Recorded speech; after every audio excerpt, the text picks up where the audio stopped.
Selamat siang teman-teman sekalian. Selamat datang dan terima kasih untuk antusiasme teman-teman yang sangat besar untuk bergabung di webinar ke-11 dari Taiwan Education Center Indonesia, Kantor Regional Jakarta berjudul Berbagi Pengalaman Persiapan Keberangkatan dan Kegiatan ISMA 2021 Awardees di Taiwan. Saya Tirta Amerta Effendi dari Taiwan Education Center Indonesia, Kantor Regional Jakarta, akan memimpin jalannya webinar hari ini. Sebelum memulai webinar, saya perlu mengingatkan teman-teman sekalian untuk menonaktifkan fitur mikrofon serta menjaga ketertiban dalam webinar. TEC nantinya akan memberikan e-sertifikat bagi teman-teman peserta yang mengikuti webinar dari awal hingga akhir dan mengisi form absensi yang akan TEC bagikan di pertengahan acara. Selain itu, di akhir acara TEC akan berbagi 3 door prize untuk 3 peserta yang beruntung. Oke. Perlu teman-teman ketahui bahwa webinar ini secara resmi didukung oleh Kementerian Pendidikan Taiwan dan Divisi Pendidikan di TETO Indonesia, khususnya yang di Jakarta. Nah, untuk saat ini, kantor TEC di Indonesia yang secara resmi dikelola oleh Kementerian Pendidikan Taiwan hanya berlokasi di 3 universitas, yaitu Universitas Negeri Jakarta, Universitas Airlangga di Surabaya, dan Universitas Muhammadiyah Yogyakarta.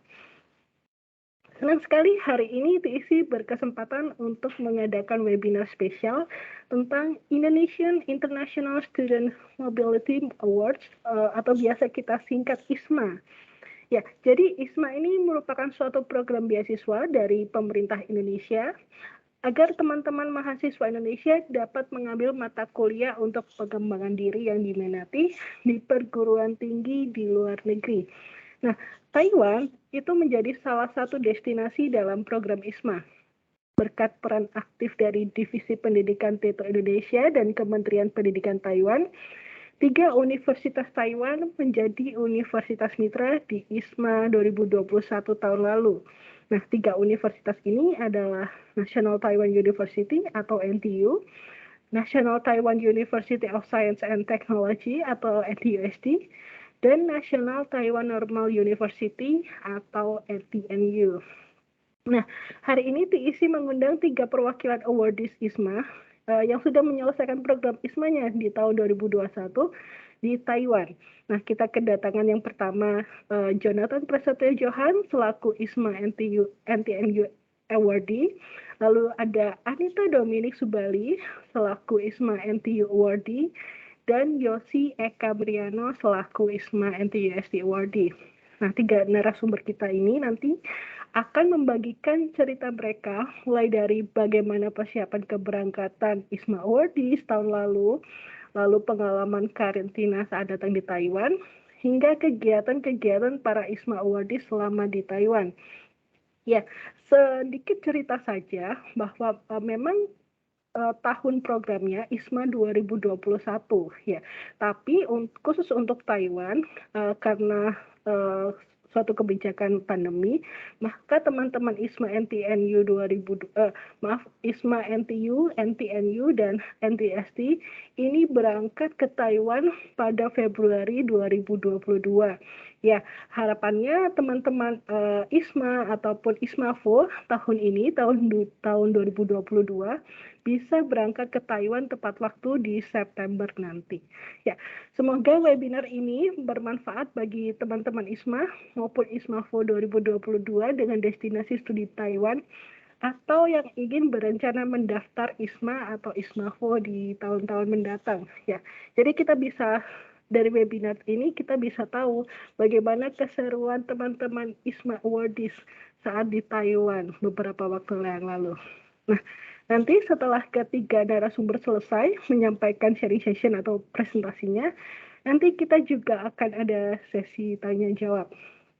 Baik, untuk sesi presentasi yang pertama, kita akan mendengarkan sharing session dari Jonathan Prasetyo Johan selaku ISMA NTNU Awardee tahun 2021 dari jurusan Matematika di Universitas Katolik Parahyangan.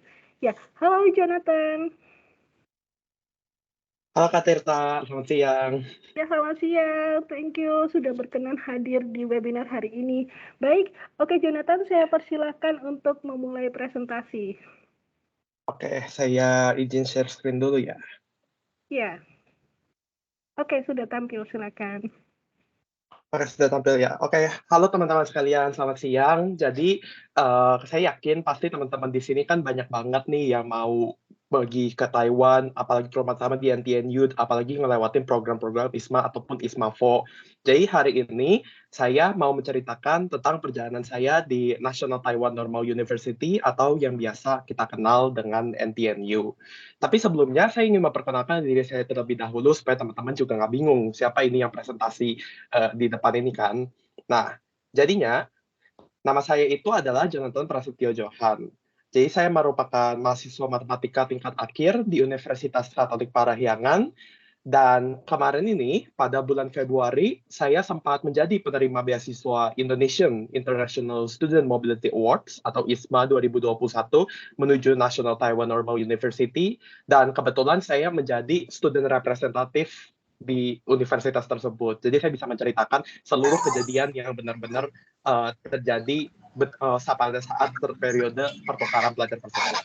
Nah, tapi sebelumnya saya mau cerita sedikit tentang apa itu ISMA.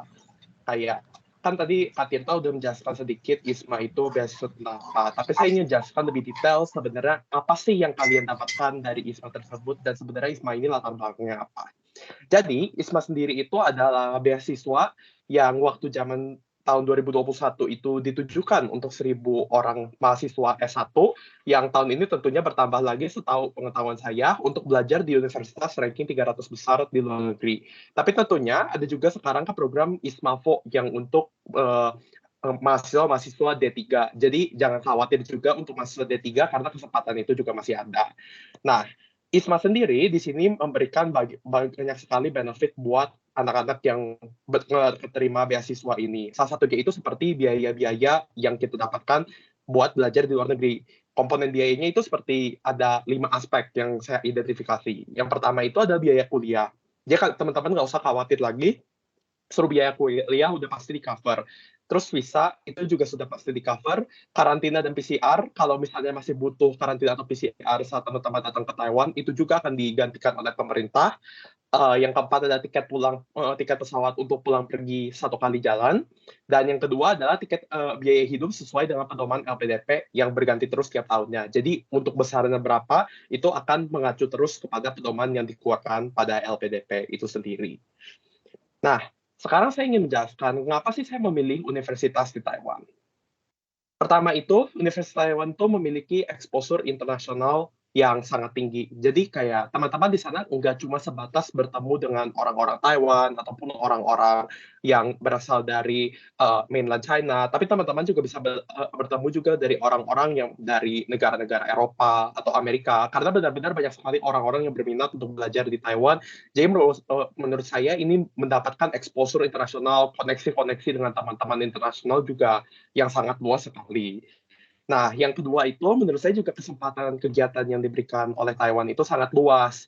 Karena saya sendiri kenapa memilih universitas di Taiwan, karena saya juga sudah melihat bagaimana contohnya TETO ataupun TEC membantu dan mengadakan banyak sekali kegiatan-kegiatan untuk memberikan informasi. Belum lagi juga saya sempat waktu itu berkomunikasi dengan OIA dari NTNU, terutama kayak kegiatan-kegiatan apa yang mereka punya. Dan menurut saya banyak sekali kegiatan-kegiatan unik yang nanti saya juga akan ceritakan kegiatannya seperti apa saja. Tapi menurut saya ini justru pengalaman yang nggak bisa kalian dapetin dimanapun dan benar-benar menurut saya eksklusif ketika kalian datang ke universitas yang di Taiwan. Nah, ketiga itu menurut saya itu eksplorasi kultur dan kuliner sendiri. Karena menurut saya dari ISMA sendiri kan memiliki tujuan supaya kita bisa bertukar budaya, supaya kita bisa melihat budaya dari negara lain dan kita juga bisa memperkenalkan budaya kita sendiri. Nah, menurut saya karena Taiwan itu kulturnya sangat banyak sekali dan banyaknya itu nggak cuma maksudnya kayak kultur yang hanya terjadi di kotanya saja, tapi masih juga ada orang-orang pedalaman juga. Terus belum lagi termasuk juga karena saya suka kulinernya, ya saya senang sekali eksplorasi kuliner di sana. Jadi menurut saya Taiwan salah satu destinasi yang cocok jika teman-teman juga ingin mencari kultur dan kuliner yang bervariatifnya banyak sekali. Nah, yang terakhir adalah menurut saya karena penggunaan bahasa Mandarin. Jadi parameter saya saat saya memilih ISMA itu sendiri adalah saya ingin memilih negara yang memiliki bahasa yang saya tidak kuasai. Dan salah satu bahasa yang sebenarnya saya belum terlalu lancar menguasainya itu adalah bahasa Mandarin. Dan saya tahu banget kalau Taiwan itu menggunakan bahasa uh, China tradisional, sehingga penggunaan bahasa Mandarinnya menurut saya ketika di sana berlatihnya akan lebih efektif, dan itu juga dibuktikan dari masyarakat-masyarakat setempatnya yang lebih sering menggunakan bahasa Mandarin dibandingkan bahasa Inggris. Jadi menurut saya jika teman-teman juga ingin belajar bahasa Mandarin atau meningkatkan skill-skill kalian, itu bisa banget buat ke Taiwan. Nah, sekarang saya ingin ceritakan tentang perjalanan saya. Perjalanan saya tentu dimulai dari pra-keberangkatan itu sendiri, dan tentunya ada dua kegiatan yang saya lakukan selama pra-keberangkatan. Yang pertama adalah registrasi ulang pada universitas yang dituju. Jadi, meskipun teman-teman sudah keterima ISMA, ini bukan berarti maksudnya teman-teman itu sudah pas jadi mahasiswa di dalam universitas yang teman-teman tuju, apalagi di Taiwan. Jadi teman-teman juga harus melakukan registrasi ulang pada universitas yang dituju. Ini sudah biasanya itu sudah pasti diterima. Biasa mengisi form aplikasi terhadap universitas. Lalu kalau di NTNU sendiri, karena kita exchange-nya itu ke jurusan masing-masing yang ada di NTNU, kita juga harus menuliskan motivation letter untuk dilihat untuk dilihat oleh dekan-dekan yang ada di NTNU sendiri mengapa kita ingin masuk ke jurusan tersebut. Dan yang ketiga adalah biasanya itu mereka juga meminta dokumen-dokumen lain yang dibutuhkan, kayak waktu itu minta dokumen sertifikat tes bahasa Inggris, yang waktu itu biasa ISMA kan juga memerlukan. Terus waktu itu juga diminta dokumen-dokumen seperti sertifikat atau kegiatan apa aja yang pernah teman-teman ikuti. Itu sebenarnya opsional, tapi ada beberapa dokumen yang kayak gitu juga yang harus dikumpulkan. Nah, kegiatan kedua adalah kelas Mandarin online. Jadi ini kelas menurut saya ini adalah suatu kelas yang sangat membantu untuk saya. Karena waktu itu kan kita di-defer, keberangkatannya ditunda karena pandemi COVID-19. Jadi selama penundaan ini, kita mengikuti kelas Mandarin online yang diajarkan oleh guru Mandarin dari NSYSU, National Sun Yat-sen University di Kaohsiung. Dan ini informasinya kita dapat dari koordinasi dengan TETO dan TEC di Indonesia juga sendiri. Jadi teman-teman nggak usah khawatir, ini pasti kelas Mandarin online ini pasti sangat membantu banget kalau misalnya sampai diadakan lagi. Jadi kelas ini berlangsung kurang lebih selama 1 bulan dengan 8 kali pertemuan, dan materinya itu mengikuti materi dasar TOCFL, yang berarti itu ujian penyetaraan bahasa Mandarin di Taiwan itu sendiri. Dan materi-materi dasarnya itu benar-benar menurut saya itu cocok untuk teman-teman yang misalnya belum punya background buat belajar bahasa Mandarin, atau enggak buat teman-teman yang sebenarnya pengen tahu aja at least bahasa Mandarin yang bisa membantu teman-teman dalam percakapan dalam kehidupan sehari-hari. Jadi ini kelas Mandarin online ini bisa banget digunain buat teman-teman yang sebenarnya mau pergi tapi takut banget ada keterbatasan antara berkomunikasi dengan bahasa Mandarin karena teman-teman nggak bisa, dan itu menurut saya pasti di-cover banget. Jadi jangan khawatir kalau misalnya teman-teman sampai nggak bisa juga berbahasa Mandarin. Dan ini menurut saya cukup penting karena seperti yang sudah saya katakan, bahwa di Taiwan itu banyak banget orang-orang yang masih menggunakan bahasa Mandarin dan cukup sedikit yang lancar bahasa Inggrisnya, jadi penting banget kalau teman-teman mau punya skill set ini juga. Nah, yang kedua adalah persiapan keberangkatan itu adalah visa. Tentunya ini karena konteksnya visa itu pasti berganti-ganti, jadi yang teman-teman harus lakukan benar-benar teman harus berkoordinasi dengan pihak ISMA, pihak OIA dari universitas masing-masing, dan TETO dan TEC Indonesia juga. Tapi khusus untuk pengalaman yang saya alami sendiri, jadi waktu itu kita sempat mengajukan visa itu saat 18 Januari, 1 bulan sebelum keberangkatan kita ke Taiwan. Tapi nggak perlu khawatir, karena waktu zaman dulu juga proses pembuatan visanya cukup cepat. Jadi dalam waktu 3 hari, pada tanggal 20 Januari, saya sudah bisa mengambil visa tersebut.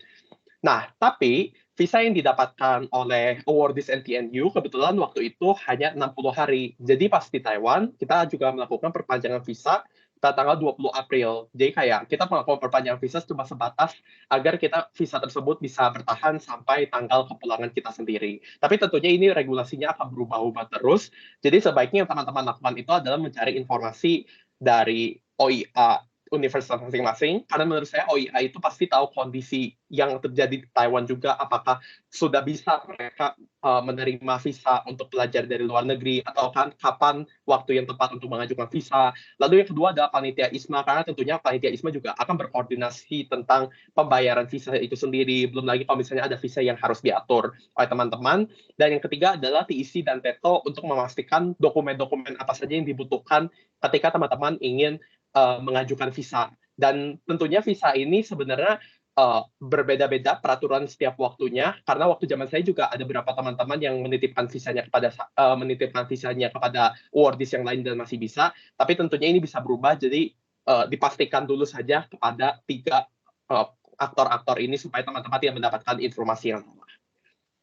Nah, berikutnya saya ingin sharing juga tentang perlengkapan apa aja sih sebenarnya yang diperlukan buat teman-teman bawa, apalagi waktu ISMA itu sendiri.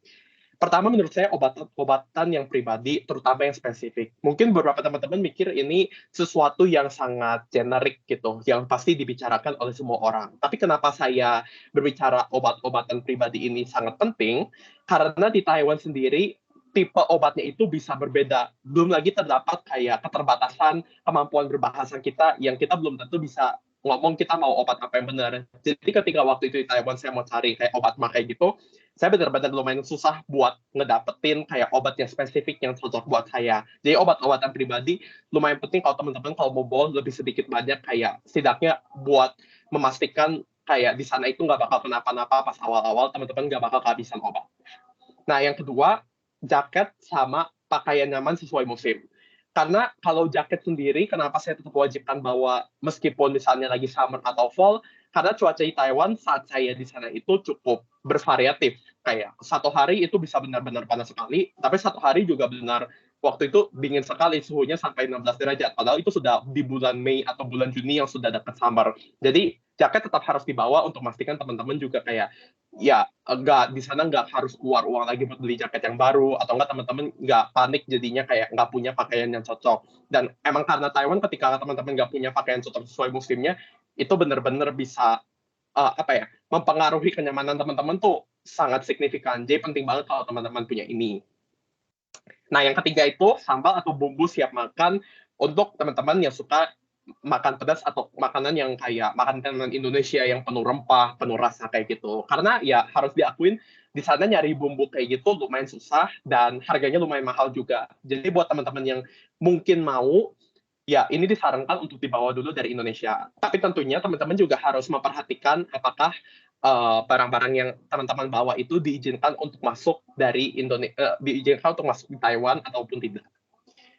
Yang keempat adalah payung lipat. Sebenarnya nggak harus payung lipat juga. Teman-teman kalau misalnya mau bawa payungnya besar itu tidak apa-apa. Cuman kalau lebih compact kan sebenarnya payung lipat aja. Ini soalnya Taiwan tuh mau musim apapun, sering banget hujannya, dan hujannya tuh nggak menentu banget. Jadi penting banget kalau teman-teman tuh keluar harus bawa payung kemana-mana, dan kayak lebih bagus lagi kalau teman-teman bawa dari sini, jadi teman-teman nggak usah beli juga di sana.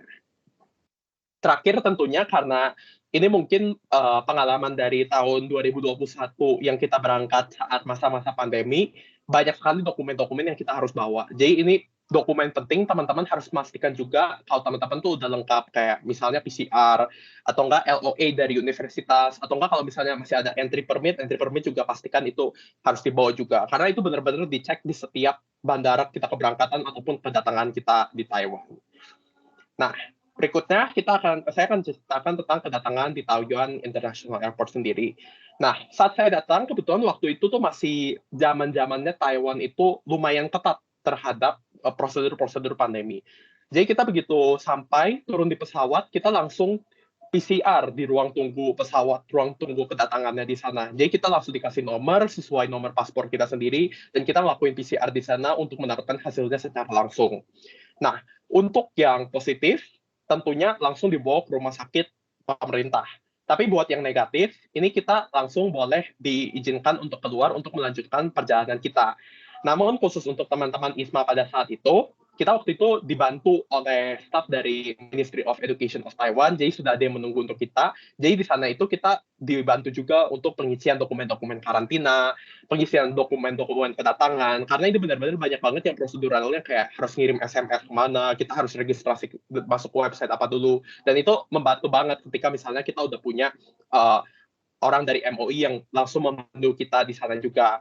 Nah, setelah itu, seperti yang di foto ini juga, kita itu ngantri buat ngambil rapid test kit juga. Karena pada saat itu, waktu karantina, di hari ketiga, ke-7 dan ke-11, kalau nggak salah, kita itu harus ngambil hasil tes antigen kita, yang kita tes sendiri. Jadi ini rapid test kit itu udah pasti dikasih secara gratis juga, jadi teman-teman nggak usah keluar biaya apapun juga.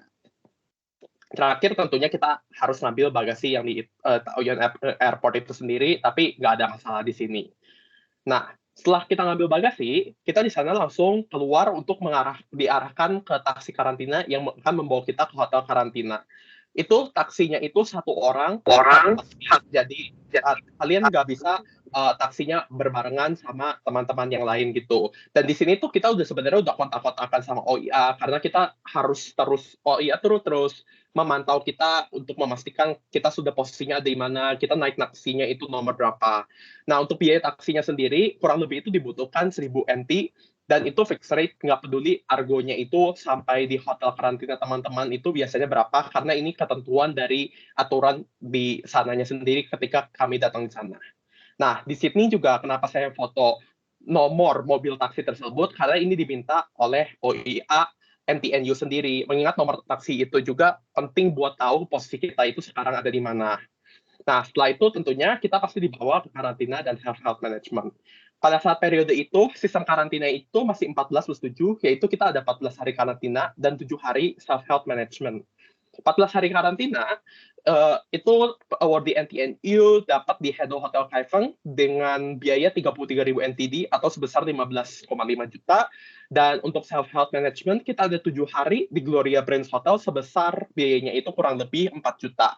Jadi total-total kita membutuhkan biaya kurang lebih 20 juta untuk karantina dan self-health management itu sendiri. Tapi teman-teman nggak usah khawatir, kalau ISMA ini bakal diganti. Jadi teman-teman kan sudah mendapatkan living allowance, ini tuh sistemnya reimburse. Jadi teman-teman harus membayarkan ini terlebih dahulu, nanti akan diajukan ke ISMA untuk digantikan biayanya. Jadi teman-teman nggak usah khawatir kalau misalnya ini kalian harus nombok sendiri, karena kalian nggak bakal nombok sendiri itu juga. Nah, berikutnya juga saya ceritakan tentang tempat tinggal di ISMA NTNU. Jadi kita itu berbeda dengan misalnya kayak mahasiswa biasa. Kalau di NTNU kita tidak tinggalnya di dorm, kita tinggalnya itu kebetulan di NTNU hostel yang ada di gedung S2-nya NTNU. Nah, biaya akomodasinya sendiri ini untuk kita selama 1 semester kita di sana, kita bayar sekitar 36.000 NTD, yaitu 18 juta. Tapi ini tentunya bergantung juga sama teman-teman koordinasi teman-teman antara OIA dan juga ISMA itu sendiri. Jadi kalau misalnya teman-teman ngerasa mau di dorm atau enggak teman-teman pengen off campus accommodation gitu, itu harus dikoordinasikan juga sama OIA ataupun sama ISMA itu sendiri supaya teman-teman bisa dapat harga yang cocok juga buat masuk ke budget teman-teman sekalian. Nah, sekarang saya mau cerita tentang kegiatan akademik saya sendiri. Kayak di sana ISMA itu sebenarnya ngapain aja.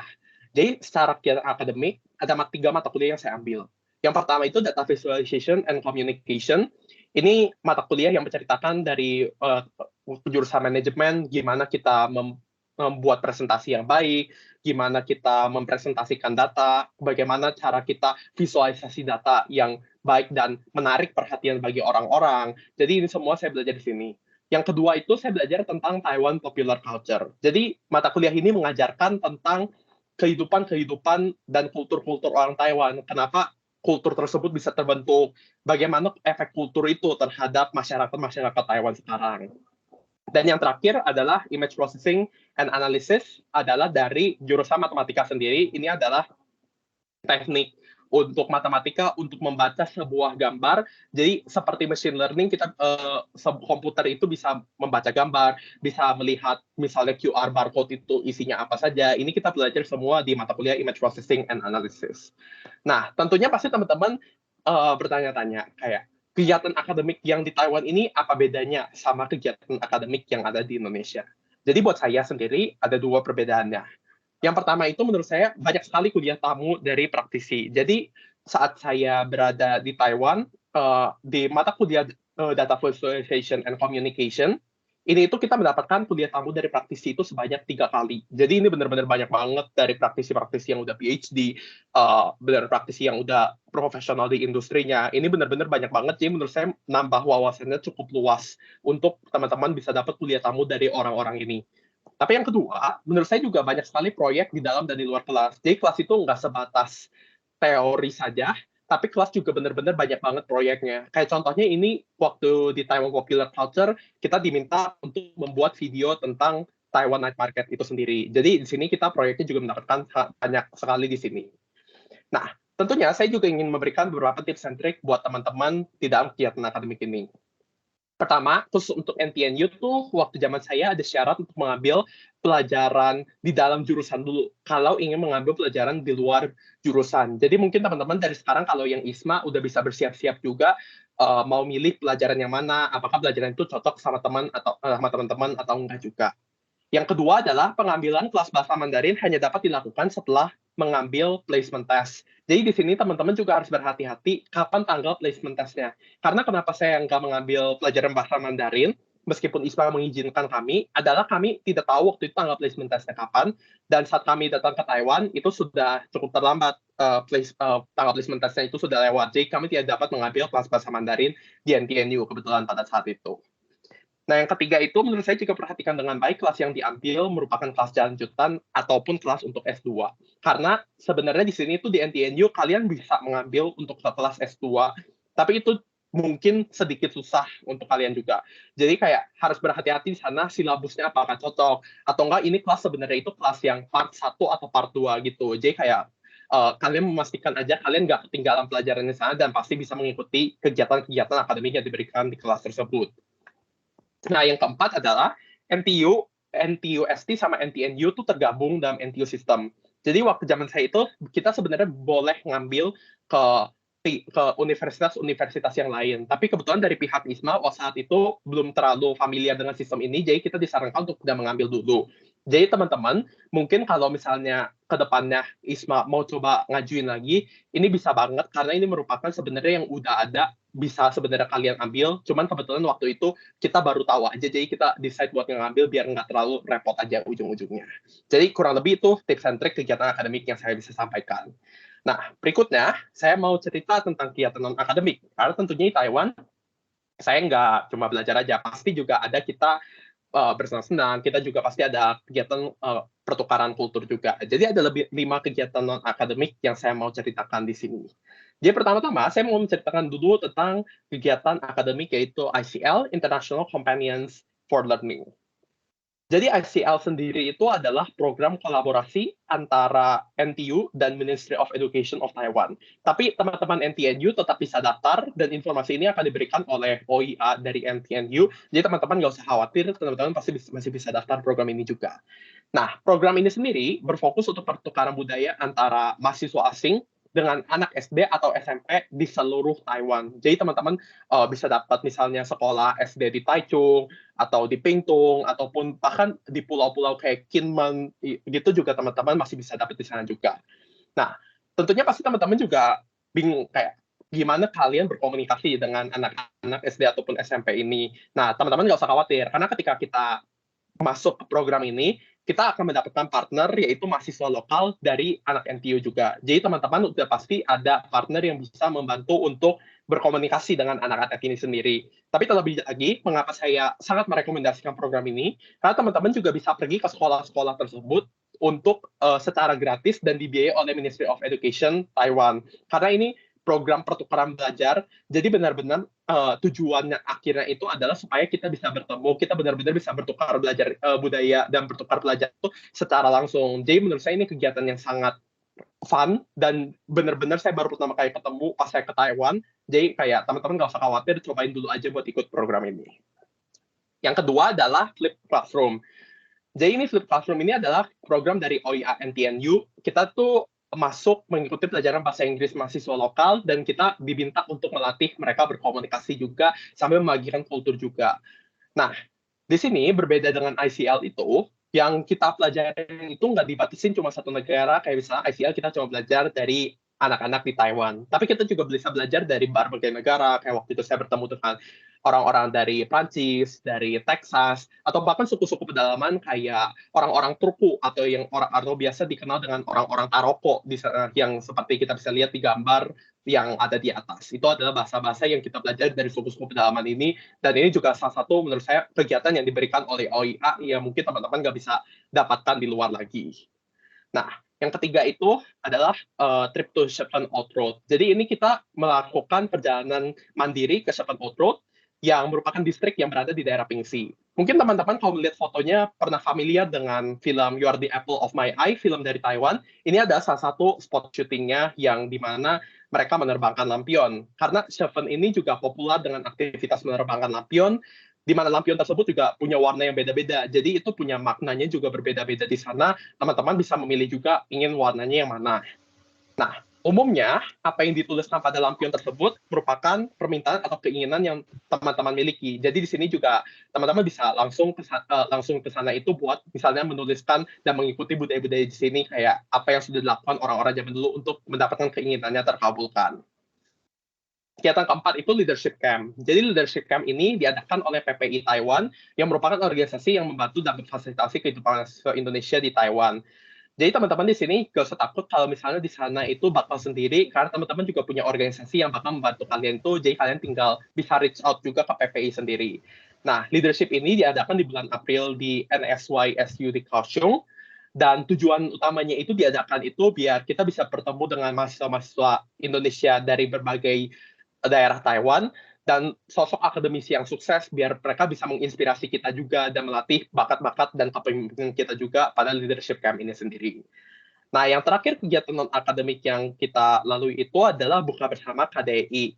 Jadi kegiatan bersama ini diadakan di KDI dengan tujuan itu buat kita itu bisa berkumpul dengan awardee ISMA yang lain supaya kita bisa lebih erat lah perhubungannya, karena kita jarang banget kumpul bareng-bareng, terus juga supaya kita bisa berkenalan dan para pengurus KDI Taiwan itu sendiri.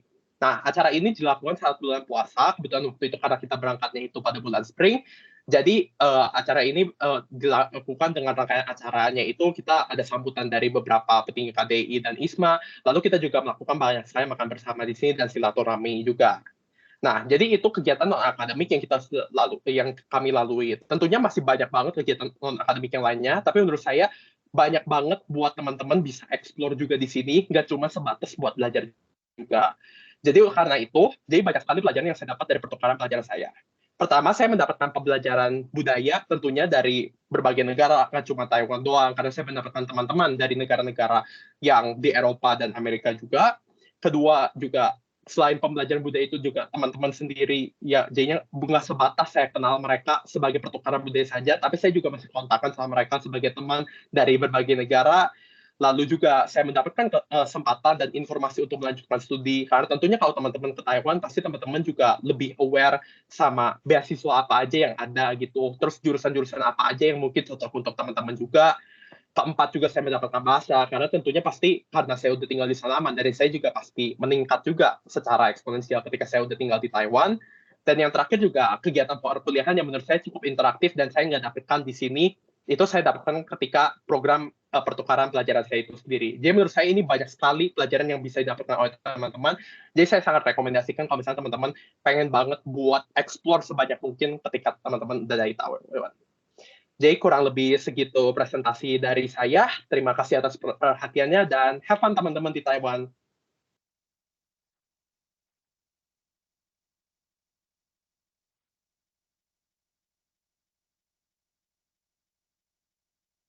Oke, saya kembalikan Iya. lagi ke Tirta.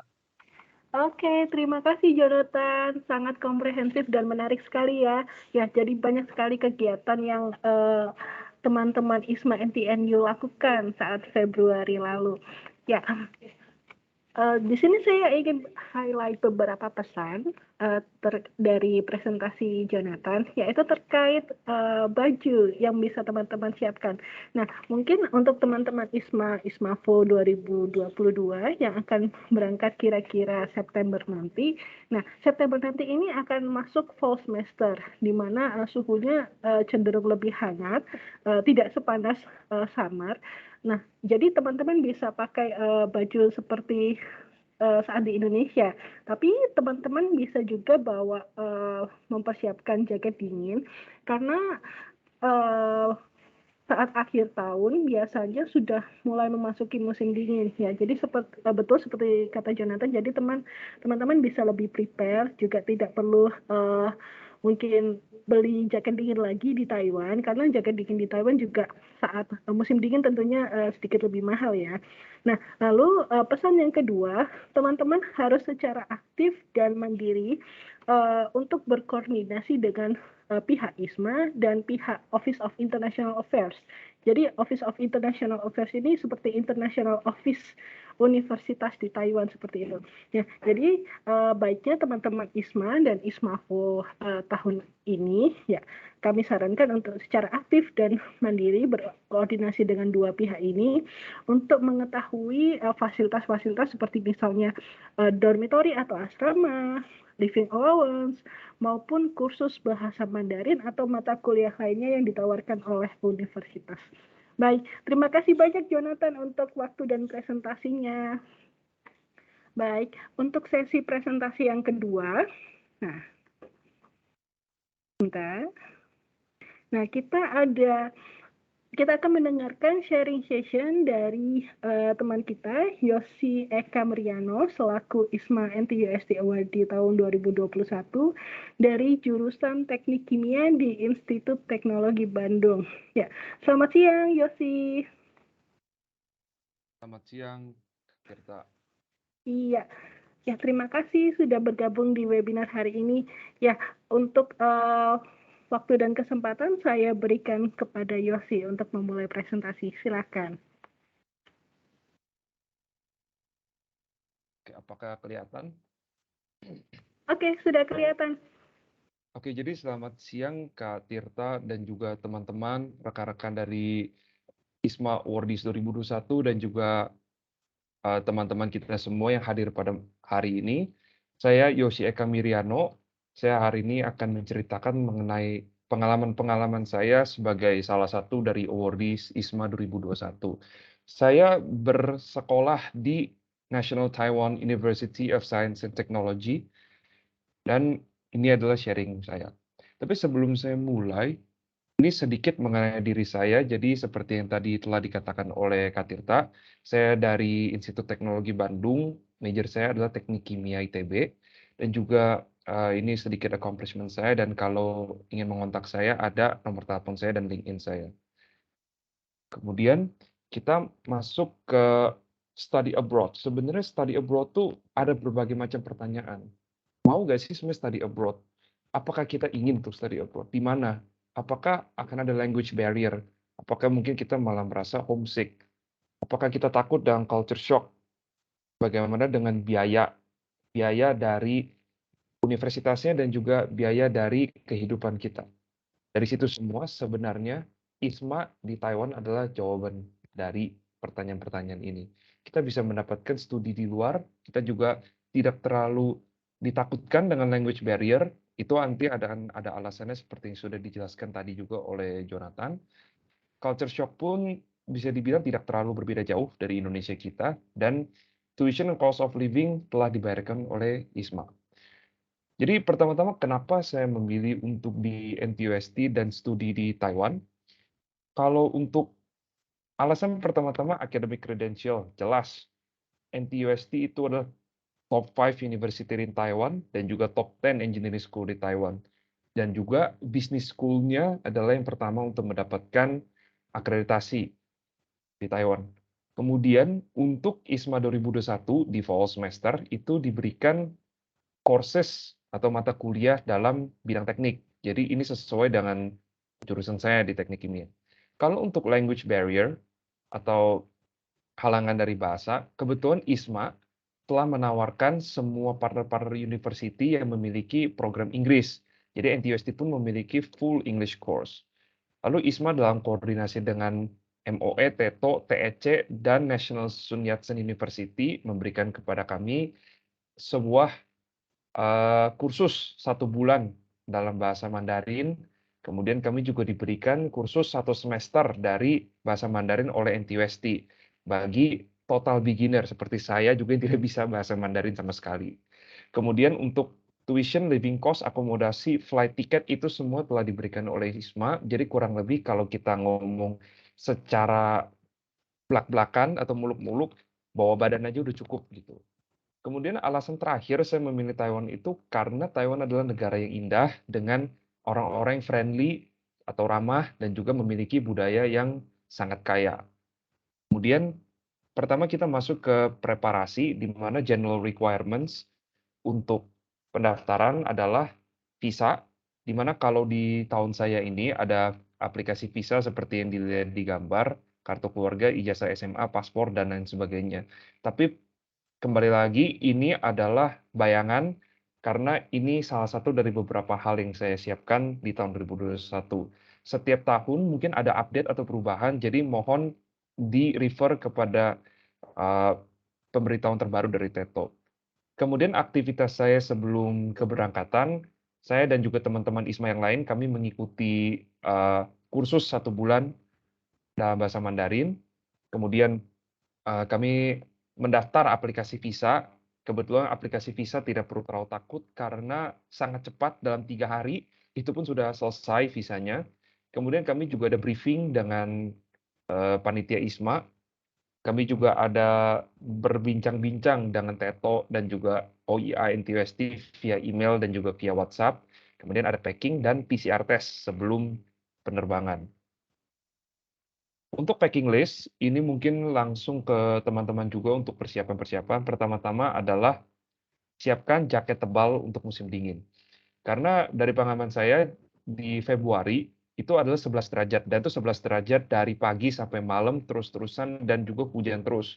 Artinya apa? Kalau misalnya di 11 derajat atau mungkin 8 derajat pada saat malam, tapi pada saat siangnya 29 itu mungkin nggak masalah karena kenapa? Dinginnya hanya di malam.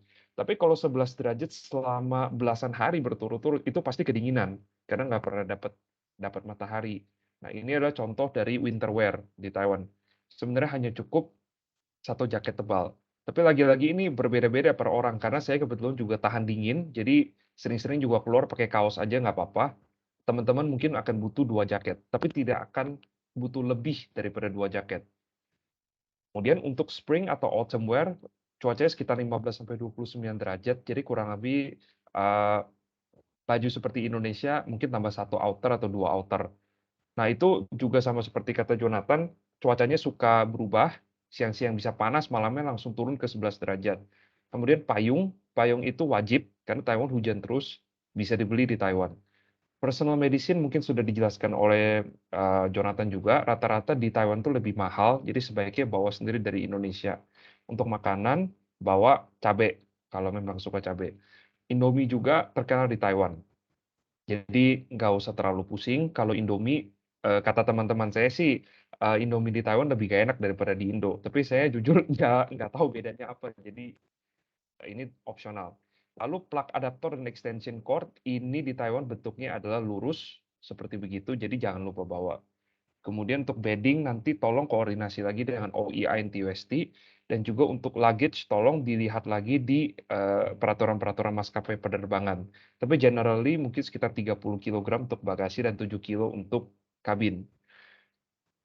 Kemudian untuk karantina, dari pengalaman saya ada 14 hari di karantina dan juga 7 hari manajemen kesehatan.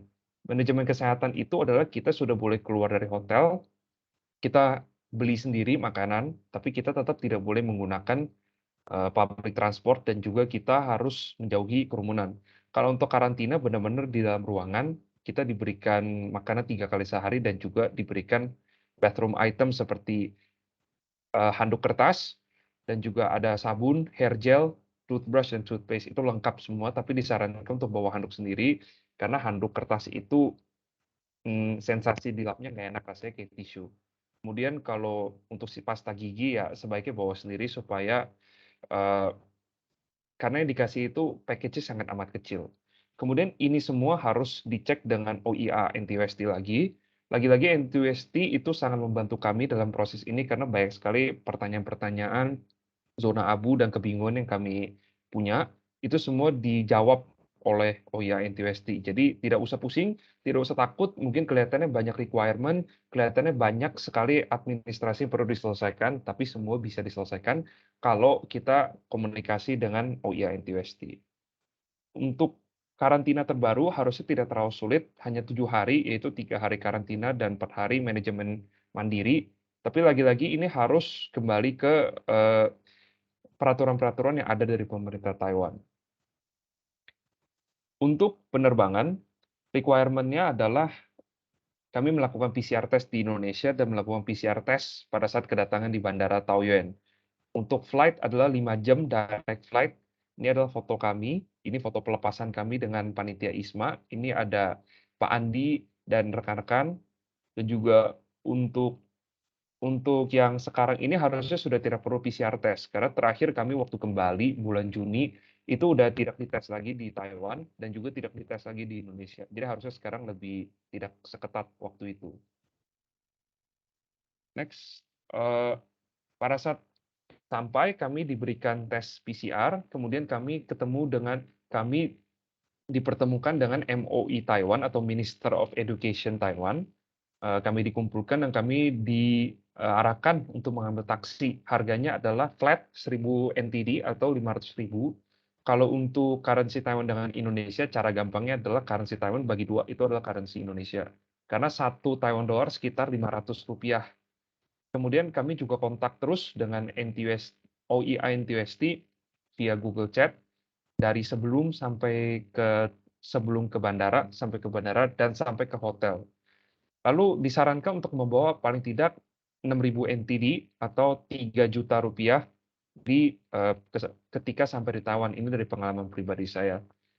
Kemudian orientasi kami bersama dengan PPI di Taiwan itu dilaksanakan secara online selama kami karantina. Jadi jangan pernah takut karena banyak sekali pihak-pihak yang akan membantu mulai dari keberangkatan sampai ke sana. Mulai dari PPI, TETO, MOI, TEC, ISMA, semua akan membantu kita. Kemudian mengenai kebijakan-kebijakan dari ISMA, ini adalah bayangan atau gambaran dari tahun saya. Tahun ini mungkin akan ada adjustment, mungkin juga tidak. Saya tidak bisa mengatakan karena saya tidak terlalu mengerti juga mengenai peraturan-peraturan tahun ini.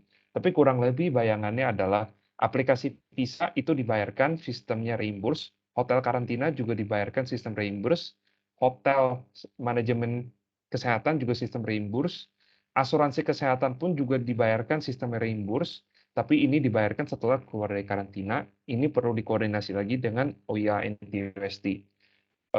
Tes PCR juga dibayarkan, tapi sistem reimburse. Untuk mulai tiket ini tidak perlu pusing karena langsung dibayarkan oleh pemerintah, langsung diberikan tiketnya kepada kami. Untuk biaya uang pendidikan itu langsung dibayarkan oleh pemerintah. NTUSD langsung nge-bill ke pemerintah dari tahun saya. Kemudian untuk akomodasi itu langsung dibayarkan sendiri oleh kita melalui living allowance kami, lewat living allowance kami sebesar 900 USD per bulan, atau sekitar 13 juta per bulan. Living cost pun kami langsung dipakai dari living allowance. Untuk terms and condition dan informasi langsung saja ke announcement dari Kemendikbud dan juga follow ISMA RI di Instagram untuk informasi terkini. Untuk living cost, dorm di NTUSD harganya sekitar 7.500 per semester, langsung dibayarkan pada awal semester. Lalu untuk off campus di sekitar NTUSD, yaitu di daerah Kongguan, di distrik Ta'an, itu sekitar 9.000 sampai 12.000 NTD per bulan. Untuk living cost ini berdasarkan tahun kami 2021, mungkin di tahun 2022 akan sedikit naik. Kalau untuk dorm, saya juga kurang tahu karena saya pribadi tinggal di off campus kebetulan waktu itu. Kemudian ini adalah perbandingan dari on campus living dan off campus living. Ini ada beberapa hal-hal yang perlu diperhatikan, antara lain kalau makan di kampus itu jauh lebih murah daripada makan di luar kampus. Kemudian ini adalah rinciannya. Kalau untuk on campus itu sekitar 24.000 per bulan, Taiwan dollar per bulan.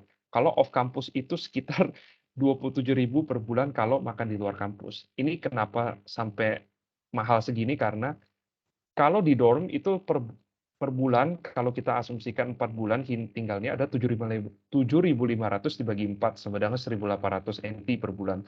Sementara tinggal di luar kampus itu 10.500 NT per bulan. Jadi jauh sekali lebih mahal daripada kalau tinggal di dorm. Ini kebetulan kenapa begitu? Karena pada saat itu NTUST dormnya penuh, sehingga kami diminta untuk mencari sendiri. Kami pun juga sudah kontak-kontak dengan OIA, dan posisinya adalah 4 orang sudah mendapatkan living place sendiri, sementara 6 orang belum.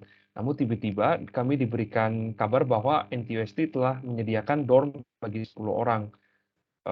Tapi pada saat itu 4 orang sudah menandatangani kontrak, dan kalau di-cancel kontraknya harus membayar uang sebesar 1 bulan dari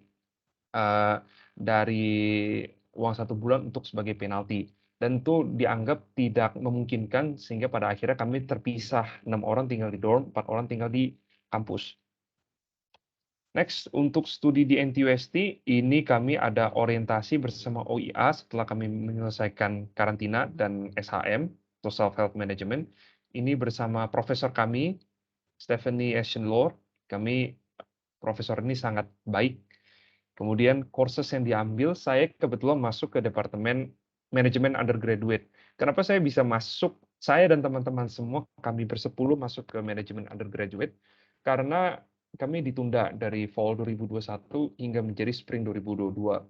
Kebetulan Spring 2022 tidak menawarkan courses teknik, sehingga kami terpaksa mengambil course manajemen. Untuk course yang saya ambil ada Consumer Behavior, Discussion on International Affairs, Komunikasi Antar Budaya, dan juga Basic Oral Chinese. Kemudian untuk dosen pembimbing, atau mungkin kalau pembimbing kami, wali kami adalah NTUST OIA, semua masalah bisa diceritakan ke NTUST OIA, dan juga untuk mata kuliah tahun-tahun berikutnya mohon dilihat lagi ke Terms and Condition dari ISMA. Ini adalah sedikit dari kegiatan kami di kelas. Kemudian perbedaan yang mungkin bisa ditemukan dari model tradisional perguruan tinggi di Indonesia adalah, pertama, lebih student-centered, di mana kami sebagai mahasiswa dituntut untuk lebih bertanggung jawab dan harus memiliki motivasi untuk mencari informasi secara independen. Karena juga akan ada tugas-tugas mingguan, di mana tugas mingguan itu kami harus melakukan bacaan terhadap material, terhadap buku. Seperti saya mengambil kelas Consumer Behavior, kami harus membaca hal-hal mengenai marketing, kampanye marketing dari Red Bull, kampanye marketing dari Coca-Cola, dari L'Oreal, dan lain sebagainya. Dan kami diminta untuk mengkuantifikasi apakah marketing tersebut berhasil atau tidak. Kemudian yang terakhir, kami juga diminta untuk aktif di kelas, bertanya, memberikan pendapat, dan juga kami dituntut untuk hadir di kelas, untuk selalu ada bersama teman-teman di sana. Ini adalah beberapa dari kegiatan-kegiatan kami juga. Ada job fair, ini presentasi di Basic Oral Chinese. Kemudian ini adalah selebrasi dari anniversary dari NTUST pada tanggal 19 Maret. Jadi bisa dilihat sangat amat meriah. Dan yang terakhir ada aktivitas lain, di mana ada beberapa pro tip yang saya ingin berikan kepada teman-teman semua. Kalau tidak bisa membaca bahasa Mandarin seperti saya, gunakanlah mobile app seperti Google Lens, tinggal foto, lalu nanti akan ada keluar translatannya. Atau kalau karakternya tidak tahu, pakai Pleco. Jadi Pleco itu langsung ditulis pakai tangan di aplikasi, itu nanti bisa keluar karakternya apa, tinggal pakai Google Translate untuk ditranslate. Kalau tidak bisa berbicara Mandarin seperti saya, gunakanlah Google Translate, atau dekati teman-teman yang jago Mandarin, atau juga gunakan broken Chinese seperti saya, di mana saya datang ngomong bukan setengah, bahkan mungkin 1/10-nya bahasa Mandarin, 9/10 pakai bahasa Inggris. Tapi kebetulan orang-orang Taiwan pun sangat baik, dan mereka dengan sabar menunggu. Juga banyak orang-orang yang kebetulan saya waktu itu kehilangan kartu pelajar saya, dan juga ada orang di belakang saya dia menanyakan, "Kamu kenapa?" Dia bilang kehilangan kartu. Lalu dia bilang, "Coba saya translatein ke pemilik toko di daerah sana." Jadi orang-orang Taiwan itu sangat amat baik. Kemudian makan di luar itu biasanya jauh lebih murah daripada masak. Karena entah kenapa saya tiap kali kalau pengeluaran untuk misalnya beli susu atau sereal dan lain sebagainya, ujung-ujungnya lebih mahal daripada makan di luar. Kemudian untuk makanan halal dan mushola, NTUST memiliki banyak makanan halal di kantin kampus. Mushola di kampus pun juga banyak, di atas kantin ada, dan juga ada masjid di dekat Taan Forest Park di Taan Distrik, itu di tengah kota. Jadi tidak perlu takut mengenai halal food, di situ juga banyak makanan Indonesia dan juga ada toko Indonesia namanya Index. Lalu kalau emang butuh membuka bank di sana, tanpa ARC alias kami tinggalnya di bawah 6 bulan, bisa buka di Chunghwa Post Bank. Untuk toilet, ini mungkin sesuatu yang agak culture shock ya. Di situ tidak ada bidet, semua menggunakan tisu. Solusinya ada dua. Pertama, bawa portable bidet sendiri. Atau kedua, beli tisu basah untuk dilap. Dan yang paling penting adalah jangan pernah membeli tisu basah yang mengandung alkohol. Pakailah yang berbasis air, karena alkohol itu akan panas. Dan juga ketika nanti mau mendaftar, jangan lupa untuk mengkontak ketika sudah diterima oleh ISMA ke NTUST, jangan lupa untuk mengkontak Persatuan Pelajar Indonesia di universitas masing-masing. Juga OIA adalah teman dari teman-teman semua. OIA itu sangat suportif, sangat baik, dan juga sangat cepat responnya. Kemudian jalan dan berkemudi di sebelah kanan jalan. Untuk public transport di Taipei ada MRT, bus, dan sistem sewa sepeda. Ini sangat amat reliable, sangat amat murah juga. Untuk setengah jam menggunakan sepeda di sana hanya Rp2.500. Jadi ini adalah beberapa dari tips. Kemudian untuk aktivitas lainnya kami juga ada bertemu dengan Pak Budi Santoso, selaku Kepala dari Kantor Dagang dan Ekonomi Indonesia di Taipei, dan juga rekan-rekan. Kami juga bertemu dengan awardees ISMA lain di Kantor Dagang Ekonomi Indonesia. Kami juga pergi trip bersama OIA NTUST, ini adalah Miss Irene, OIA NTUST yang menjadi wali kami. Kami pergi ke Joven, kami pergi ke Taipei Ilingi 101. Taipei 101 itu adalah salah satu skyscraper tertinggi di dunia. Ini adalah bangunan tertinggi di Taipei. Kemudian kami juga pergi ke Pingxi, kami ada menulis hal-hal baik sebagai keinginan-keinginan kami ke depannya, dan lenteranya diterbangkan ke atas. Kami juga makan bersama OIA, dan juga kami pergi ke air terjun di tempat yang namanya Sheven. Dan ini adalah sedikit dari aktivitas-aktivitas lain kami di luar kota. Kami ada ke Tainan, ke Taichung, juga ke Nantou, dan lain sebagainya. Dan kami juga ada ke Hualien. Ini adalah batu yang teman saya susun. Jadi sekian dan terima kasih.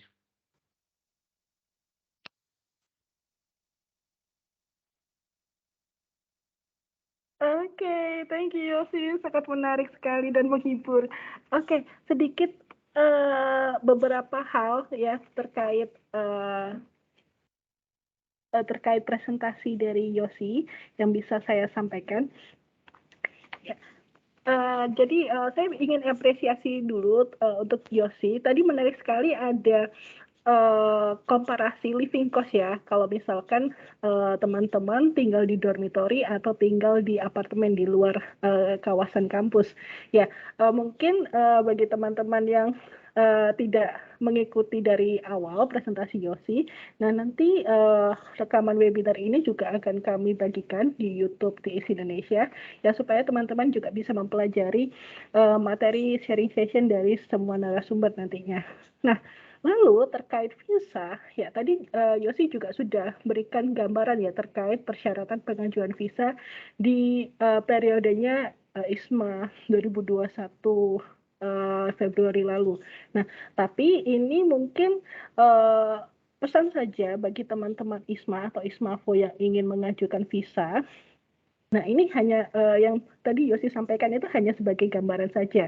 Nah, bisa jadi persyaratan visa di periode ISMA 2021 dengan ISMA 2022 ini berbeda. Nah, rilis persyaratan visa khusus untuk ISMA dan ISMA for Students, nah ini belum dirilis oleh TETO. Ya, mohon ditunggu terlebih dahulu. Nanti TETO dan TIC akan segera berkabar ke pihak ISMA maupun ISMAFO terkait persyaratan visa khusus untuk ISMA dan ISMA full students. Ya, mohon ditunggu terlebih dahulu. Ya, baik. Terima kasih untuk Yosi atas kesempatannya dan terima kasih juga untuk sharing session yang diberikan di webinar ini. Nah, untuk sesi selanjutnya, mohon ditunggu sebentar.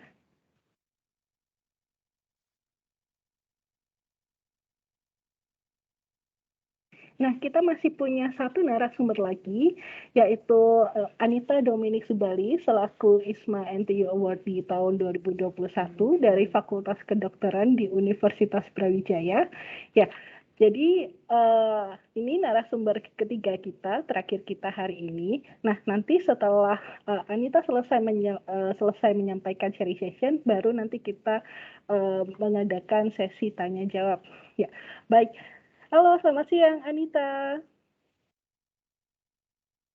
Halo, selamat sore. Selamat siang. Ya, selamat sore. Ya, betul. Ya, selamat sore Anita. Terima kasih sudah bergabung di webinar.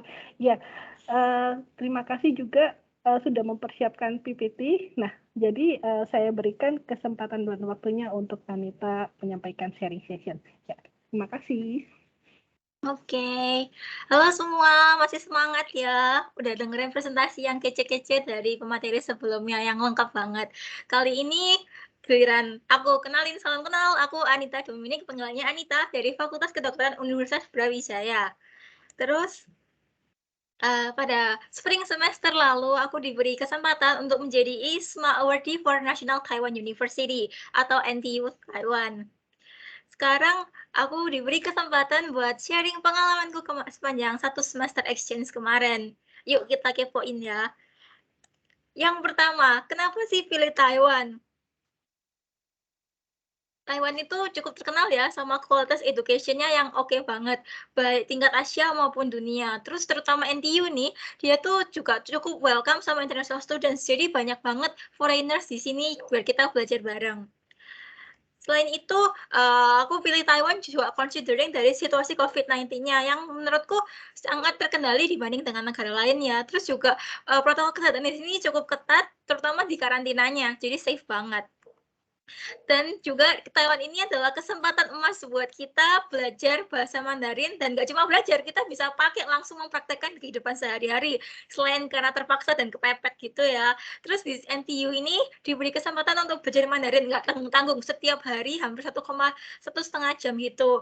Terus jangan khawatir kalau nggak bisa Mandarin, karena jujur aku juga belum bisa Mandarin gitu, jadi belajar dari nol, pelan-pelan nggak apa-apa.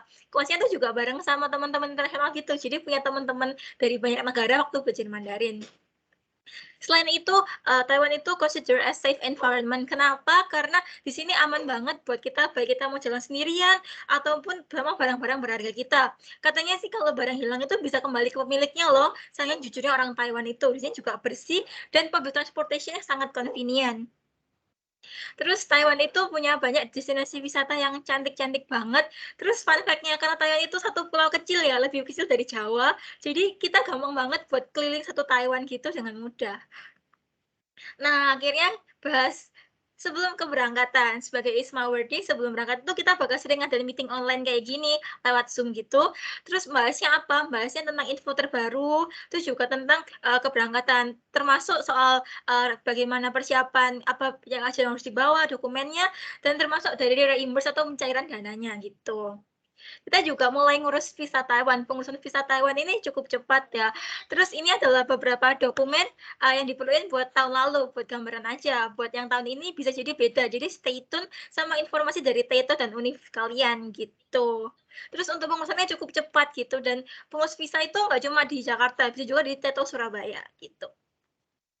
Ini medical check up. Medical check up itu atas permintaan dari NTU sendiri, jadi nggak dipakai buat ngurus visa ya. Check up-nya ini dari ujung rambut sampai ujung kaki gitu, intinya kayak orang mau nikah gitu.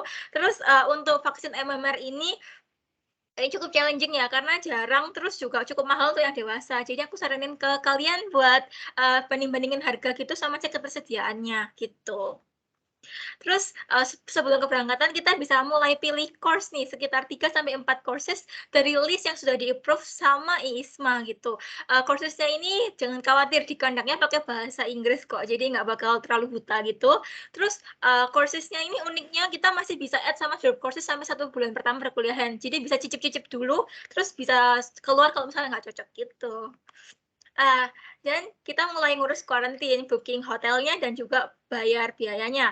Nanti kita ke hotel gitu, ke bank maksud saya. Terus kita bayarnya pakai ini Taiwan dollar alias kita bakal bikin transaksi pakai valuta asing. Terus jangan lupa mungkin bisa sekalian beli NTD gitu atau new Taiwan dollar. Nah, seperti yang disebutin sama teman-teman sebelumnya, kita juga dapat privilege nih buat ikut kelas Mandarin gratis selama 2 kali seminggu. Terus kelasnya ini dasar gitu, jadi bahas tentang survival, Chinese for survival gitu. Menurutku ini cukup berguna gitu. Jadi kalian bisa banget ikutin ini ya. Udah tahu semua dokumennya, terus sekarang apa sih yang harus dibawa buat ke Taiwan? Yang pertama tentunya baju ya, baju ini disesuaikan sama musim gitu. Jangan bawa yang terlalu berat gitu. Mungkin kalau jaket bawa 1 atau 2 aja udah cukup gitu.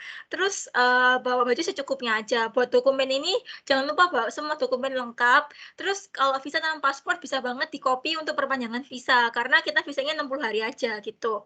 Terus untuk snack ini bawa secukupnya aja. Seperti yang Yosi bilang di Taiwan juga ada Indomie. Jadi nggak usah bawa Indomie nggak apa-apa. Dan buat obat-obatan ini sesuai sama kebutuhan pribadi. Terus mau bilang kalau beberapa obat itu butuh resep dokter, apalagi buat hand carry gitu. Jadi diperhatiin ya. Sama buat masker ini mungkin bawa secukupnya aja, mungkin buat 1 bulan pertama, karena Taiwan pun juga ada masker. Terus untuk uang bawa New Taiwan dollar ya. Aku rekomenin itu minimal 15.000 sampai 25.000 NT waktu kalian berangkat dari Indo. Kenapa? Ini tujuannya buat bayar PCR waktu awal-awal, buat bayar taksi karantina, makanan waktu self help management, buat taksi waktu pindah ke dorm, sampai buat beli sleeping set waktu masuk ke dormnya. Terus ini juga sekedar tips aja pakai vakum karena kita bakal banyak bawa baju gitu kan. Ini bisa divakum pakai ini biar lebih banyak space. Terus adaptor, jangan lupa kalau bentuk colokannya Taiwan tuh beda sama Indo kayak gini, jadi bawa converter gitu. Nah, karena kemarin kita berangkatnya puji Tuhan didanai sama IISMA. Apa aja sih yang IISMA cover? Ya ini mengulang materi yang sudah dibawakan. IISMA cover hampir semuanya alias fully funded scholarship. Yang pertama tentunya plane ticket. Ini PP terus dapat 2 jenis ya, domestik dari KTP kita atau dari home university kita, sama penerbangan internasional ke universitas tujuan gitu. Terus dibayaran juga untuk tes PCR baik berangkat maupun pulangnya. Kemudian dibayarin quarantine and self managementnya. Ini mantep banget karena quarantine cukup makan biaya dan sistemnya reimburse gitu. Uang sekolah, jadi kita sudah bebas, kita tinggal sekolah aja, dan juga living allowance yang disesuaikan dari kebutuhan setiap negara sesuai panduan LPDP. Jadi mantep banget, fully covered scholarship. Terus sepanjang kita sebelum sampai selama di Taiwan ini kita sering tektokan sama NTU OIA atau Office of International Affairs. Koordinasinya lewat mana? Lewat email. Jadi staff NTU OIA ini sangat rajin kasih kita informasi yang detail soal update terbaru buat karantina, buat keberangkatan, sampai buat pemilihan course dan lain-lainnya. Jadi harus banget ya cek-cek email gitu. Terus ini kasih gambaran sedikit tentang karantina. Karantina kita waktu tahun semester lalu itu 14 hari karantina dan 7 hari self management. Cukup panjang ya, tapi yang tahun ini yang sekarang sepertinya semakin dipersingkat. Jadi jangan lupa buat cek guideline terbaru. Buat karantina kemarin habis sekitar 25.000 NTD, terus buat self managementnya 7 hari sekitar 10.500 NTD, tapi bedanya ini tanpa makanan. Terus long story short, akhirnya kita sampai juga di Taiwan. Nah, waktu Taiwan ini, waktu mendarat gitu, jangan lupa buat aktivasi nomor HP Taiwan gitu. Nah, nomor ini bisa dikasih dari PPI. Jadi kita bakal isi form gitu, nanti PPI bakal kirim paket ke SR, kalau student representative, buat kartu quote paketnya ini gitu. Terus ini gambaran waktu kita pertama kali nih nyampe di Taipei, diapain? Kita bakal disambut sama teman-teman pakai baju astronot ya, agak tegang gitu ya. Terus kita bakal PCR. Kalau yang negatif bakal lanjut ke imigrasi, kalau yang positif bakal masuk rumah sakit langsung gitu. Terus waktu sepanjang imigrasi screen dokumennya itu cukup menegangkan gitu. Jadi please be prepared sama semua dokumen yang diperluin ya. Terutama ini yang surat ajaib kita atau special entry permit.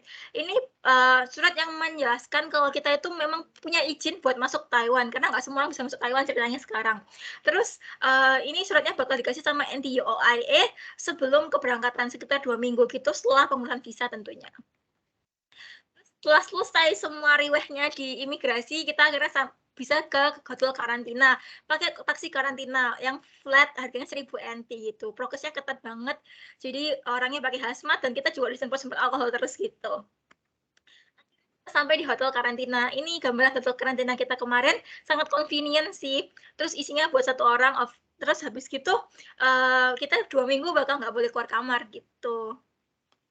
Terus kita juga disangu atau dibekalin sama self antigen rapid test. Kemarin kita dikasih 4 set buat hari ketiga, 7, 10, sama 13. Buat tahun ini bisa aja berubah ya. Terus sepanjang karantina kita 2 kali sehari harus nge-report suhu badan kita dan juga simptom. Yuk kita bakal dikasih kayak termometer gitu. Terus kita laporinnya ke 2 pihak. Yang pertama ke hotel lewat WhatsApp gitu. Terus yang kedua isi form kesehatan di official line account-nya Taiwan CECC kayak gini gambarnya. Yang karantina kita bakal hidup makmur sejahtera karena dikasih makanan 3 kali sehari langsung di pintu gitu. Terus juga makanannya ini 4 sehat 5 sempurna dan kenyang banget gitu. Akhirnya setelah selesai karantina alias being a quarantine graduate, kita bisa juga masuk ke National Taiwan University. Ini gambaran NTU, cantik banget. Terus di mana sih kita tinggal selama exchange kemarin? Jawabannya adalah di dorm. Dorm itu murah, nyaman, hemat gitu. Jadi kemarin kita habis sekitar 10.000 NTD per semester. Ini adalah gambaran dorm. Ini dorm juga pengalaman tinggal di asrama pertamaku karena di sini langsung berbagi asrama 4 orang sekaligus. Dorm ini sangat nyaman sih, juga ini murah meriah gitu. Terus ini gambaran dalamnya kamar dorm. Jadi di bagian bawah itu adalah meja belajar, lemari, juga di atas itu adalah kasurnya. Kasurnya ukurannya 2x1 gitu. Nanti beli sendiri sleeping setnya. Terus di sini juga ada washing machine sama pengeringnya gitu. Bayar, jadi habis sekitar 30 NT atau 15.000 buat 1 kali kotor nyuci gitu. Terus untuk toiletnya ada yang duduk sama jongkok, tapi semuanya itu kering. Jadi bisa banget bawa bidet sendiri atau bawa botol yang isinya air buat membersihkan gitu. Ada juga showernya, jadi kamar mandinya terpisah sama toilet. Terus ada wastafel dan juga tempat jemuran. Nah, sepanjang di ISMA kemarin kita ngapain aja sih? Yang pertama, kita dikasih challenge sama ISMA buat bikin cultural event. Kemarin kita ambil tema Kartini and the Beauty of Indonesia. Di sini kita memamerkan budaya Indonesia kayak bawa wayang, alat musik gitu, terus sampai bikin lomba ala-ala 17-an. Jadi seru banget gitu dan attract lokalnya NTU. Terus kita juga dimuat loh di media sosialnya Taiwan, kan banget dan membanggakan kan. Terus kita juga disambut sama KDI Taipei waktu buka bersama. Di sini kita dapat kesempatan buat interaksi sama orang-orang kerennya KDI dan juga ketemu sama teman-teman ISMA seluruh Taiwan gitu. Nah, ini juga kita tentunya ikut kelas dong. Ini kelas, aku kemarin ambil agriculture. Ini kelasnya interaktif banget karena kita nyoba food produknya Taiwan gitu. Terus di sini kelasnya besar gitu. Jadi bisa interaksi sama nggak cuma local student Taiwan, tapi juga sama teman-teman inter. Ini ada kelas global competence yang bahas tentang setiap negara gitu. Terus kelasnya tuh banyak banget orang yang isinya 400 orang dan bentuknya kayak stadion gitu. Jadi seru banget bisa interaksi gitu. Terus ini siswa kelas Mandarin, karena kelas Mandarinnya hampir tiap hari ya, jadi kita tuh deket banget sama teman-teman, dan teman-teman mayoritas dari luar negeri, karena yang belajar Mandarin dari nol banget gitu. Jadi jangan khawatir kalau nggak bisa Mandarin, kita belajar sama-sama. Terus ini kelas filosofi yang lumayan muter otak. Ya, khasnya ISMA adalah kita bisa dapat kesempatan untuk belajar di luar dari jurusan asal kita gitu. Terus di Taiwan, aku sangat rekomen kita buat ikut International Companion for Learning atau ICL.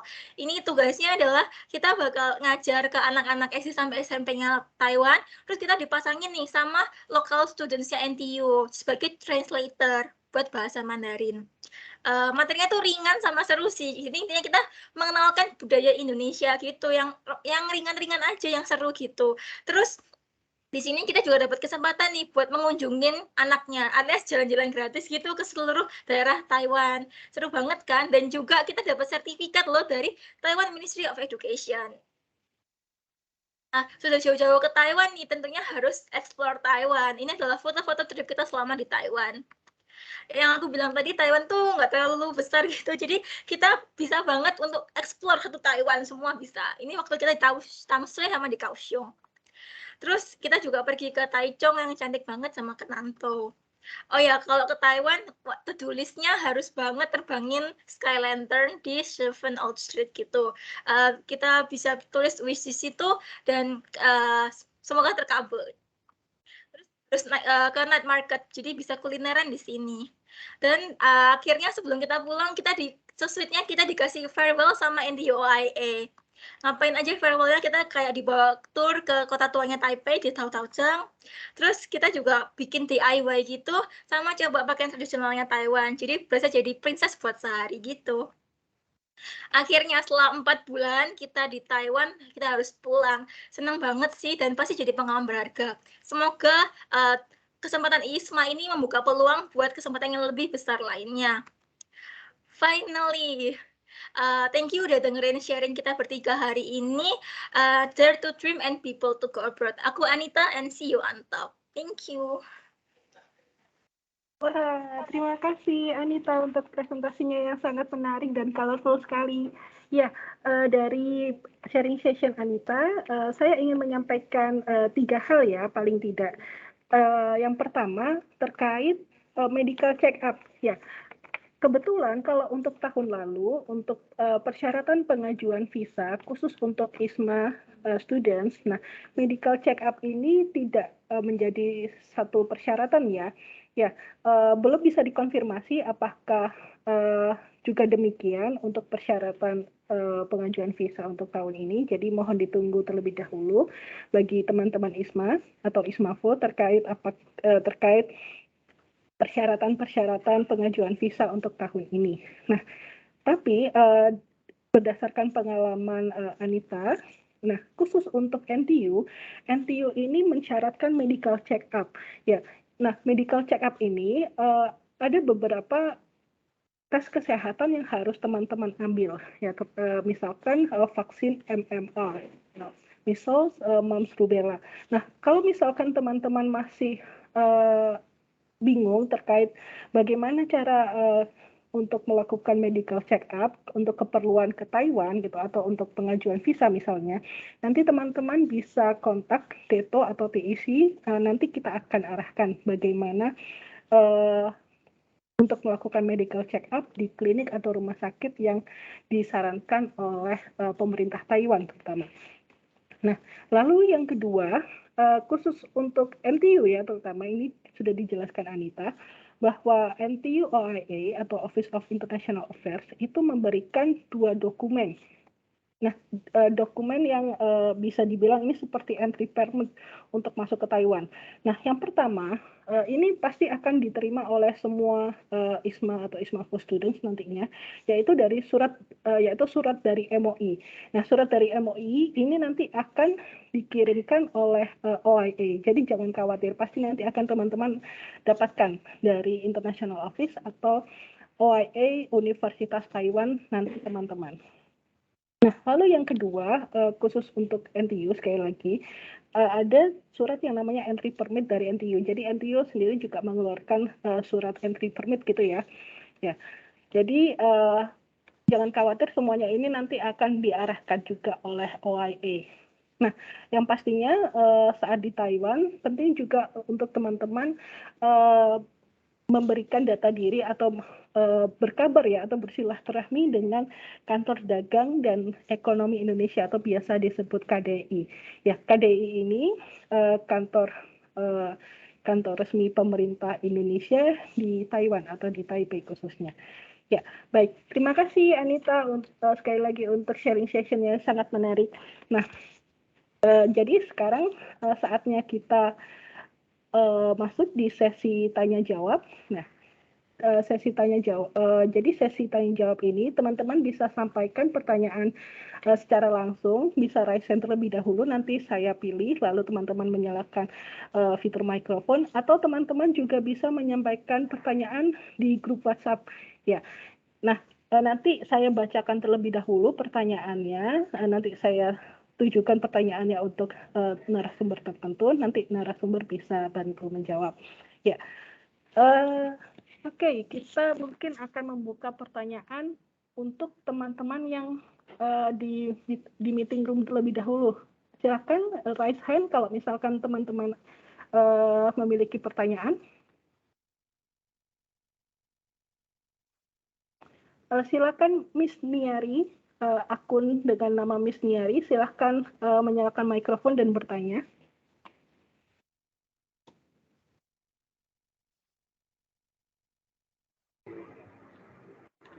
Selamat sore. Iya, selamat sore. Silakan Apakah suara bertanya. saya kedengaran? Iya, terdengar. Saya mau nanya, kalau misalnya saya saat ini belum mengurus administrasi untuk sekolah studi di Taiwan, karena kebetulan saya barusan selesai dari kantor. Jadi kalau misalnya persiapannya tuh berapa lama ya? Apakah masih terkejar untuk masuk yang semester yang nanti, semester yang ini yang September gitu? Butuh berapa lama sih ini waktu untuk mempersiapkan untuk studinya ke Taiwan gitu? Oke, terima kasih.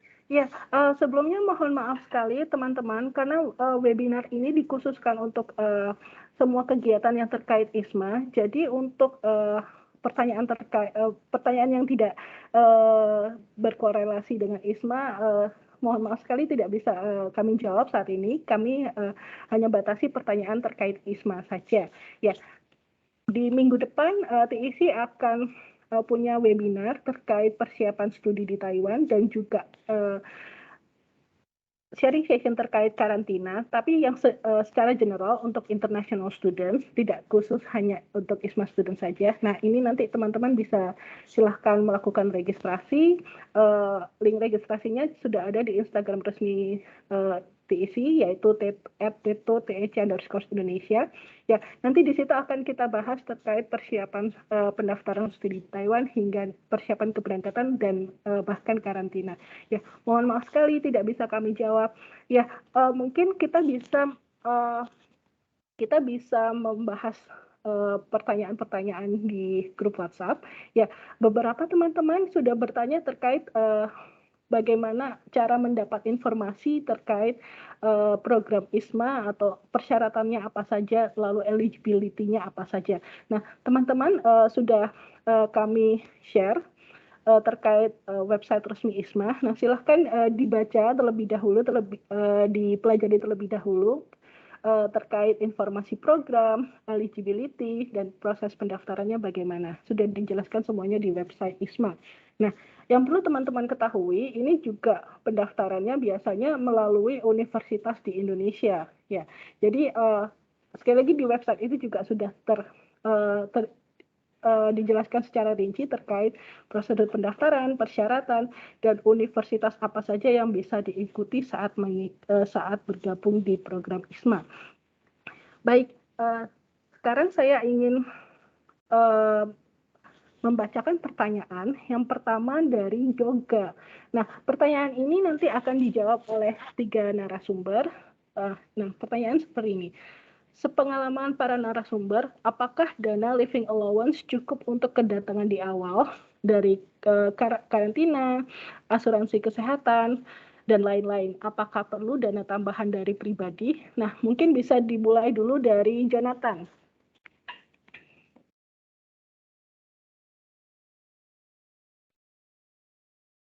Halo, Jonathan? Ya. Maaf Kak, bentar tadi koneksinya down kayaknya. Oke. Kalau tadi pertanyaannya itu, apakah dana living allowance cukup ya Kak? Ya, betul. Apakah living allowance yang diberikan oleh ISMA itu cukup untuk keberangkatan, misalkan seperti Misalkan seperti hotel karantina, asuransi kesehatan, dan lain sebagainya. Apakah perlu dana tambahan dari pribadi? Nah, bagaimana menurut Jonathan? Kalau menurut saya pribadi, sama saya udah ngelihat dari awardee di NTNU sendiri, itu cukup meskipun kayak dorm kita itu biayanya cukup mahal, tapi buat teman-teman bayar semua karantina itu cukup. Soalnya kan kayak tadi Yoshi udah ngasih tahu, waktu zaman kita kebetulan dapat 900 USD kali 4 yang 52 juta kurang lebih. Nah, itu kita datang ke sana kurang lebih buat karantina, buat kita settlement settlement sama buat kita bayar taksi, karantina, dan lain-lain itu kurang lebih habis-habis itu 35 juta. Jadi masih ada sisa 20 juta buat teman-teman itu pakai dulu buat living cost sambil menunggu lagi dana reimbursement dari pemerintah. Jadi sebenarnya kalau dana tersebut cukup atau enggak, itu pasti cukup, tergantung gaya hidup teman-teman juga. Tapi kalau misalnya itu cukup di awal, itu menurut saya pasti banget cukup karena udah pasti di awal teman-teman itu living cost itu udah pasti ke cover soal sama sesuatu yang kayak berhubungannya dengan karantina.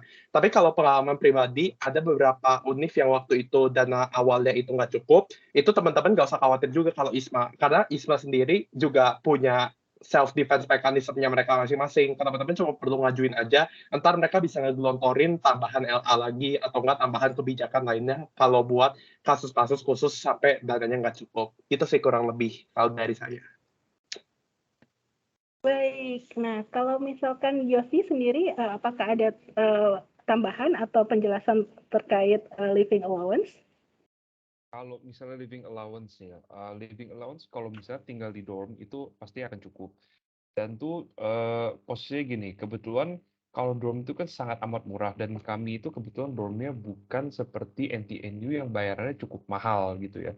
Kami kebetulan memang 7.500 itu untuk satu semester. Jadi kalau dibilang cukup, cukup. Untuk yang awal semua administrasi dan lain sebagainya karantina itu cukup. Sampai akhir pun masih cukup. Nah, kalau untuk off campus living, nah itu di situ baru kit-kitan uangnya karena memang berapa kali lipat lebih mahal itu posisinya kan.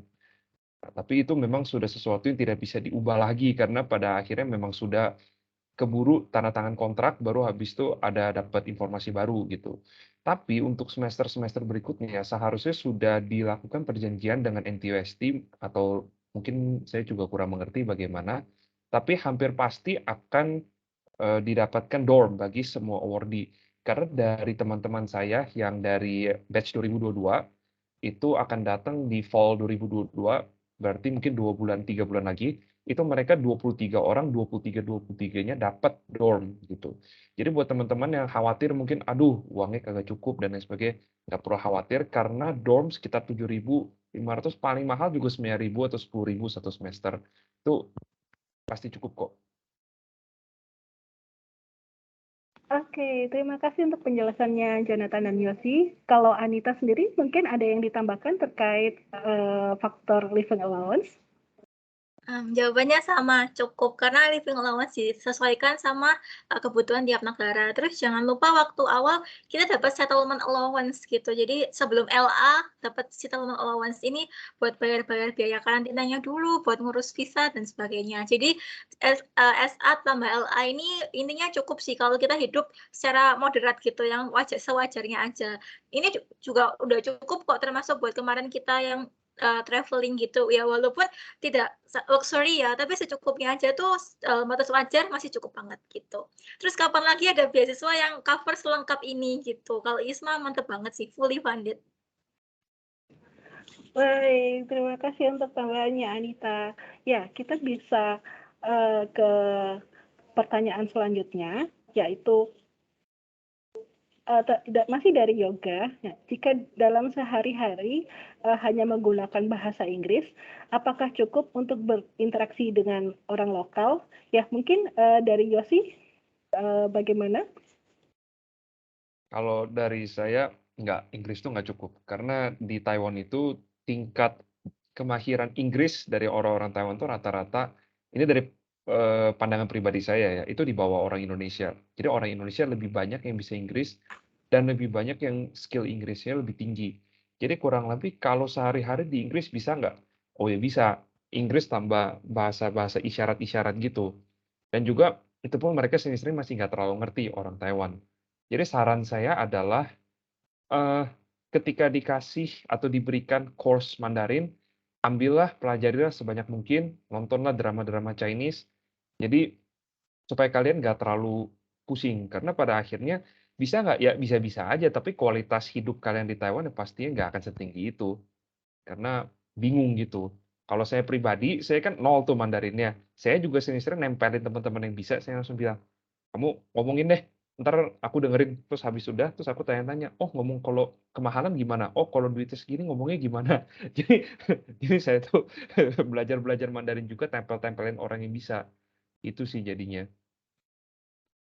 Oke, ya sedikit tips ya dari Yosi gitu. Jadi memang bahasa Inggris teman-teman masih bisa survive kalau misalkan belum bisa berbahasa Mandarin seperti itu. Ya, bisa berbahasa Inggris, bisa menggunakan bahasa Inggris, tapi lebih kepada misalkan kehidupan akademik gitu, kehidupan di kampus. Misalkan berkomunikasi dengan international office ataupun teman-teman di kelas gitu, mungkin beberapa juga lebih bisa bahasa Inggris ya. Tapi kalau untuk keluar kampus, nah bahasa Mandarin ini lebih sering digunakan ya. Nah, tapi teman-teman juga bisa gunakan aplikasi di handphone ya untuk menunjang teman-teman kalau misalkan belum bisa berbahasa Mandarin. Ya, baik. Ada pertanyaan selanjutnya dari Stephanie. Ya, pertanyaannya, berapa jumlah courses yang boleh diambil? Ya, ini akan dijawab oleh semua narasumber. Mungkin dari Anita terlebih dahulu bisa diceritakan courses yang diambil saat program ISMA di NTU apa saja? Oke, thank you buat kesempatannya. Jadi selama kita exchange di ISMA ini, kita diberi kesempatan buat ambil 3 sampai maksimal 4 courses. Tujuannya ambil, mungkin nggak banyak ya, karena biar kita bisa explore hal-hal yang lain gitu. Buat yang kemarin itu, kebetulan yang dibuka adalah course yang berbahasa Inggris, dan yang nggak destin ke departemen tertentu. Jadi mahasiswa dari semua jurusan bisa ambil mata kuliah itu. Sebenarnya kita juga diberi kesempatan nih buat ambil mata kuliah yang berbahasa Mandarin gitu. Tapi dari ISMA-nya ada list yang di-approve sama ISMA gitu. Kalau kemarin kebetulannya aku ambil mata kuliah Health Policy punya Department of Political Science, ambil Filosofi dari Department of Medicine, terus Global Competence dari Liberal Arts, kemudian juga ambil Agriculture gitu. Mungkin bisa dilanjutin sama teman-teman lain. Baik, terima kasih Anita. Kalau Jonathan sendiri, kursus yang diambil saat di NTNU bisa diceritakan apa saja?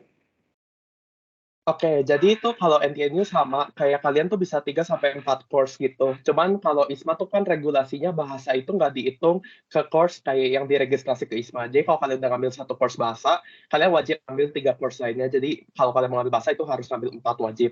Nah, tapi kalau NTNU sendiri itu kan kayak yang tadi saya ceritain, kalian tuh exchange-nya ke departemen masing-masing. Jadi minimal di departemen sendiri itu udah harus ada ngambil 1 mata kuliah dulu, baru kalian bisa ngambil ke departemen yang di luar-luar. Cuman emang umumnya NTNU tuh banyaknya itu emang kayak course-nya udah di-fix ke ada departemen apa aja, jarang banget ya general course. Jadi itu sebenarnya kalian bisa ambil di sana. Tapi pro tips-nya juga, waktu itu tuh karena kita banyak course yang binded sama departemen, waktu itu sempat saya nego-nego juga list yang ada di ISMA-nya gitu. Kayak soalnya itu bener-bener ada yang tentang histologi, ada yang bener biologi, kedokteran kayak gitu yang bener-bener saya nggak pernah belajarin gitu. Jadi waktu itu saya bener-bener coba ngajuin ke ISMA beberapa pelajaran yang sebenarnya outside of the list, cuman masih memenuhi kompetensi ISMA. Kayak kalau misalnya itu ISMA nganggap, oh itu masih memenuhi kompetensi Merdeka Belajar, kalian boleh ambil. Jadi jangan takut juga kalau kalian misalnya mau coba kayak koordinasi lebih lanjut sama ISMA tentang apa yang kalian mau gitu buat belajar di sana. Gitu sih kurang lebih kalau dari saya. Oke, thank you Jonathan. Mungkin Yosi bisa diceritakan ulang ya. Tadi sudah disinggung ya di presentasinya Yosi, tapi mungkin bisa diceritakan lagi courses yang diambil saat di NTUST apa saja? Jadi untuk courses pertama-tama memang tergantung dari bukaan per kampus, bukaan dan manajemen yang dibuka dan juga departemen yang dibuka pada satu. Karena pas kami mendaftar untuk fall 2021 itu yang buka departemen engineering, banyakkan courses engineering. Kebetulan kami di defer dan berubah menjadi manajemen. Jadi sambil dilihat juga nggak akan selalu courses itu fix mata kuliahnya. Itu yang pertama. Dan yang kedua, ISMA itu biasanya memberikan, itu kalau di ketentuan dari tahun kami adalah harus mengambil 3 mata kuliah minimum. Kalau kalian ingin mengambil 4 silakan. Tapi pada akhirnya semua akan disetarakan menjadi 1 semester 20 SKS gitu. Mengenai penyetaraan itu, ini pro tip buat teman-teman, kalau memang ingin mengambil mata kuliah bahasa, usahakan kalian jangan mengambil 3 matkul di mana salah satunya adalah matkul bahasa. Harus mengambil 4 matkul, di mana matkul keempatnya adalah matkul bahasa. Kenapa demikian? Karena ketentuannya adalah matkul bahasa dianggap mungkin kurang memenuhi kompetensi ya, atau bagaimana, sehingga tidak diakui dalam penyetaraan. Jadi sangat disarankan kalau ingin mengambil matkul bahasa, itu harus 4 mata kuliah totalnya. Seperti saya, kalau saya kebetulan memang juga terpaksa harus mengambil matkul bahasa, karena ya nggak bisa Mandarin, kalau enggak pasti susah di Taiwan, jadi begitu. Mau nambahin, khusus NTU mata kuliah bahasanya exclude dari 4 mata kuliah itu. Jadi bisa 4 tambah bahasa. Oke, ya terima kasih sharingnya teman-teman. Mungkin teman-teman yang di Microsoft Teams yang ingin menyalakan mikrofon untuk bertanya, silahkan raise hand terlebih dahulu. Apakah ada? Oke, dari Citra, ya silahkan menyalakan mikrofon. Baik, apakah suara saya terdengar? Ya, terdengar. Ya, silahkan bertanya. Baik, selamat sore. Terima kasih sebelumnya untuk kesempatannya. Terima kasih juga untuk Cianita, Ko Jonathan, dan Ko Yosi atas sharingnya yang sangat menarik. Saya di sini punya saya Citra dari ISMA Awardee untuk National Taiwan University, batch 2022. Saya punya 2 pertanyaan di sini. Yang pertama itu terkait travel ya. Jadi kalau misalnya mau travel dari satu tempat ke tempat lain, apalagi yang kayak di luar kota gitu, itu lebih ke guidance-nya pakai app apa ya? Apakah Google Maps aja udah cukup kayak di Indonesia kan kemana-mana pakai transportasi umum juga Gmaps udah cukup, atau perlu aplikasi sendiri kayak misalnya Korea perlu Naver dan lain-lain? Itu pertanyaan pertama. Dan untuk keduanya, kan nanti akan melakukan challenge nih dari masing-masing university dan mungkin perlu beberapa properti gitu ya. Itu apakah semuanya dibawa dari Indonesia ataukah ada properti yang bisa dipinjam dari KDI gitu misalnya? Seperti itu. Terima kasih.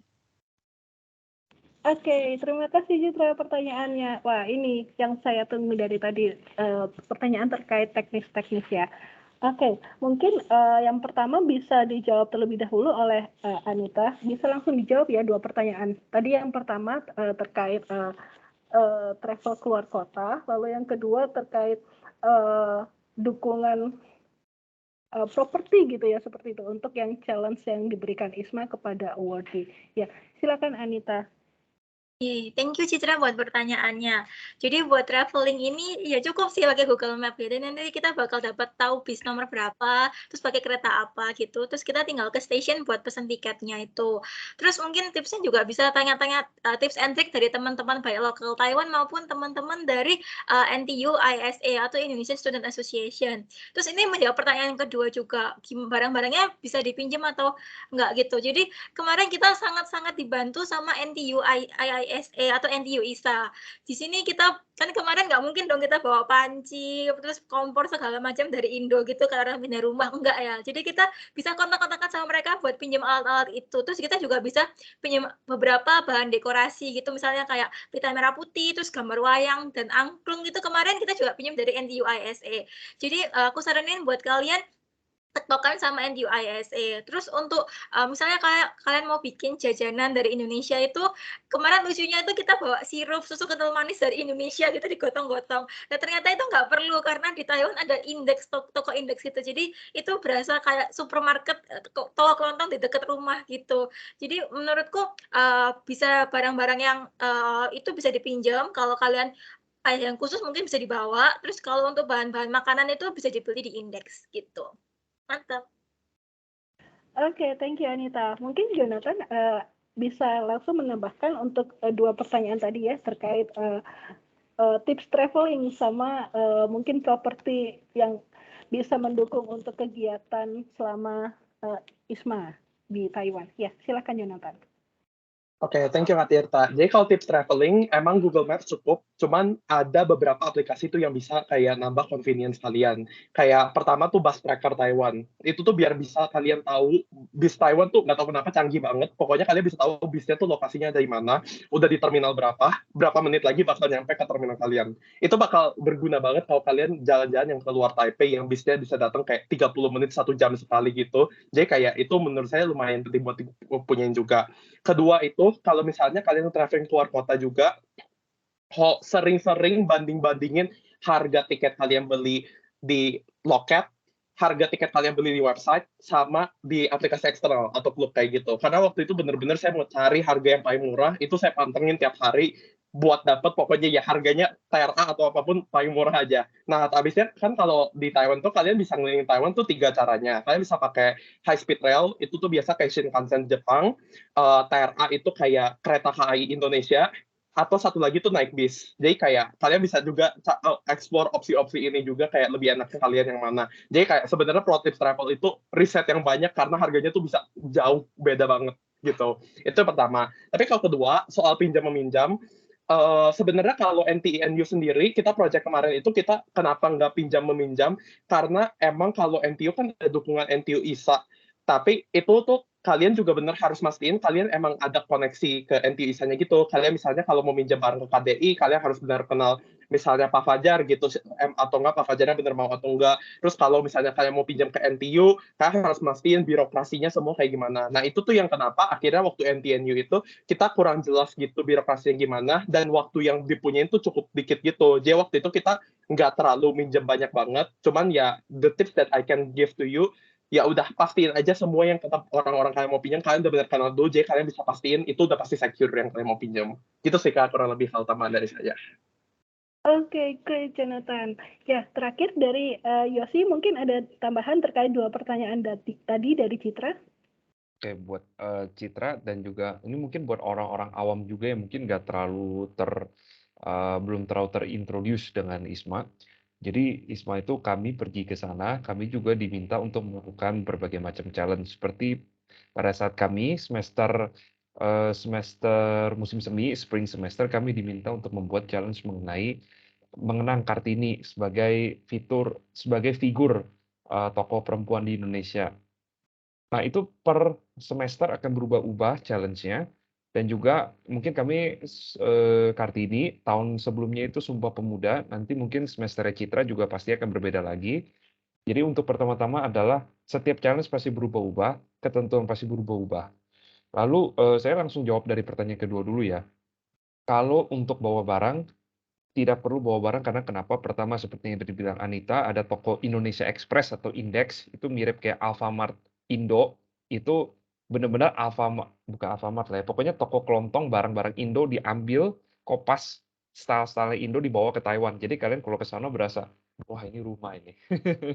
Itu, jadi nggak usah pusing, barang-barang nggak usah bawa, karena kalau bawa nanti menu-menuhin koper pertama. Kedua, nambahin beratnya bagasi, nanti kalau over baggage bayarnya mahal.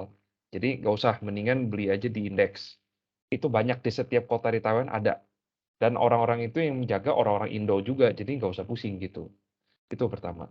Terus untuk jawab pertanyaan yang satunya lagi soal bus, itu lagi-lagi sama seperti kata Jonathan, ada 3, ada bus, ada TRA alias kereta, ada lagi HSR atau High Speed Rail. Nah itu masing-masing gampang, tinggal search aja di internet.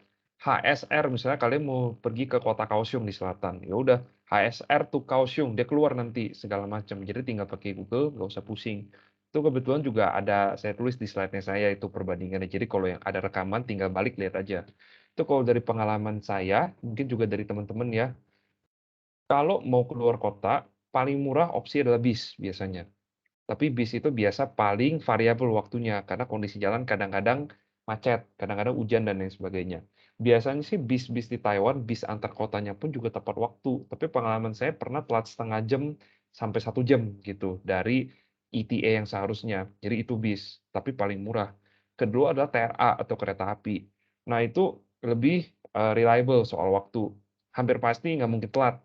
Paling delay 15 menit, setengah jam lah paling telat. Tapi sedikit lebih mahal. Terakhir adalah HSR. Itu luar biasa cepat, 300 km per jam. Mobil aja paling 120 km per jam. paling kencang gitu kan, atau mungkin di atasnya sedikit. Nah, tapi itu jauh lebih mahal HSR.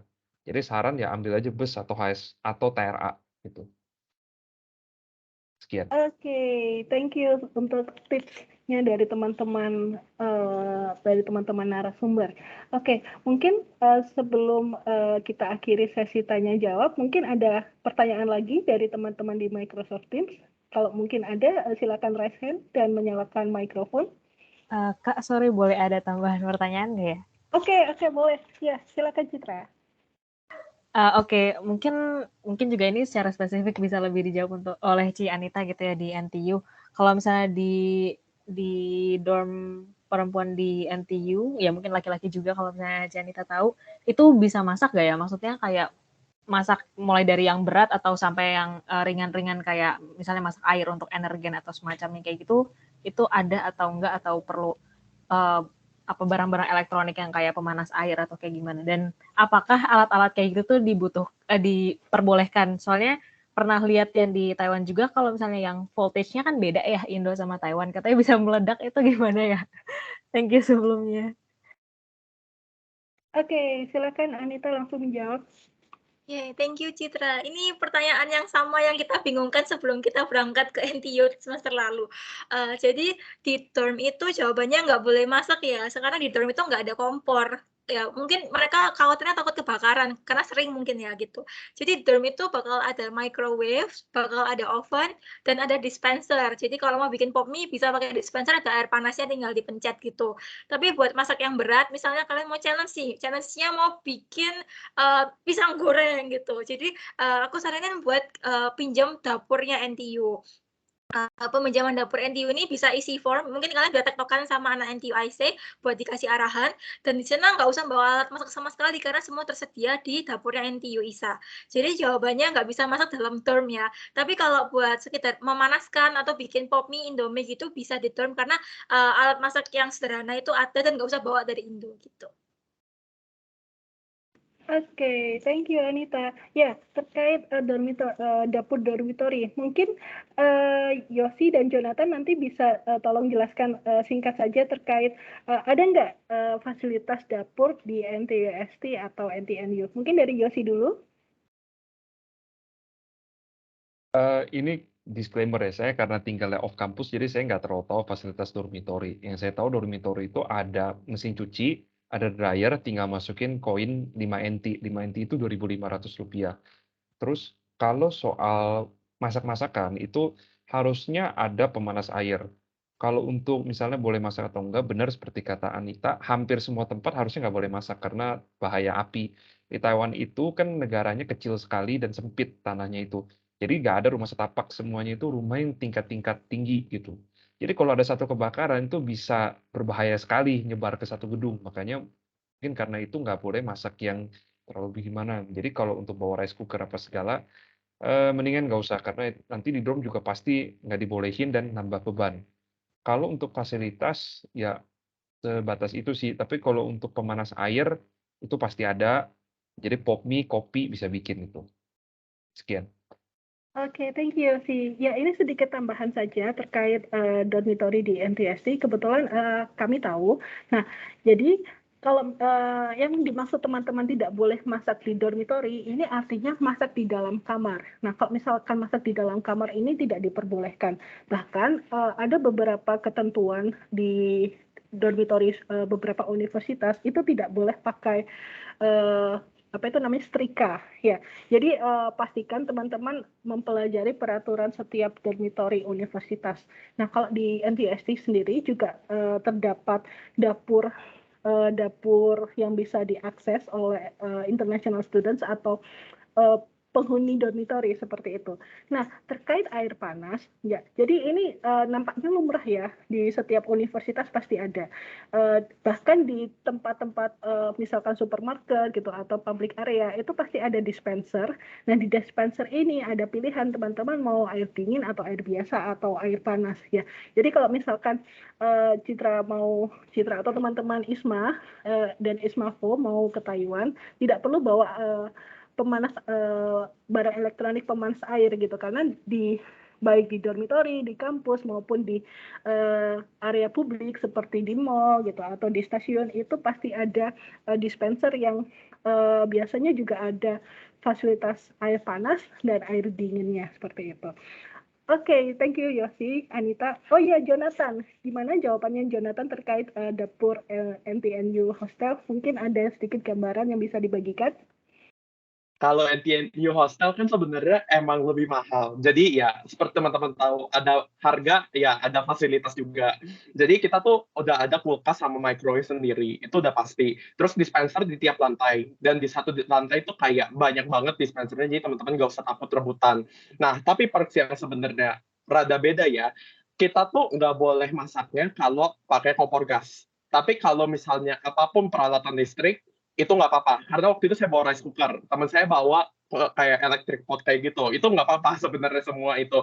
Nah, cuma emang yang harus diperhatikan adalah voltasenya. Karena voltasenya lebih rendah, ya performance alat masak kalian juga sebenarnya nggak sebagus itu juga. Meledak nggak bakal, cuman maksudnya kayak arus listriknya nggak bakal sekencang itu. Jadi nasi kalian mungkin lebih lama matangnya, lebih lama panasnya. Jadi menurut saya tetap kurang disaranin juga kalaupun kalian mau bawa kayak gitu. Karena benar-benar makan tempat repot dan kayak nggak rewarding banget. Mendingan kalau kalian mau ya udah kalian beli di sana, kalaupun sampai boleh gitu patungan, itu lebih preferable daripada kalian bawa dari Indo.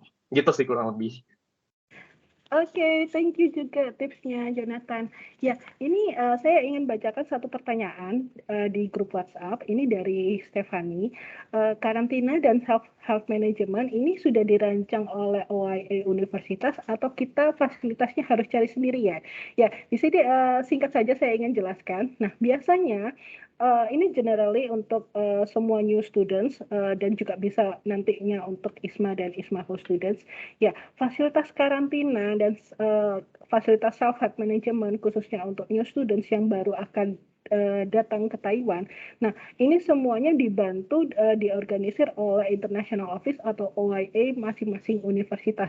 Ya, jadi teman-teman jangan khawatir, nanti saya karantina atau self-help management di fasilitas hotel yang mana gitu. Nah, nanti semuanya akan dibantu diarahkan oleh OIA atau International Office. Ya, pasti nanti sebelum keberangkatan OIA akan memberikan beberapa pilihan, misalkan fasilitas karantina dan self-help management kepada semua students. Ya, oke. Sekali lagi, mungkin ada pertanyaan di Microsoft Teams untuk yang benar-benar terakhir kalinya. Apakah ada pertanyaan? Silakan raise hand.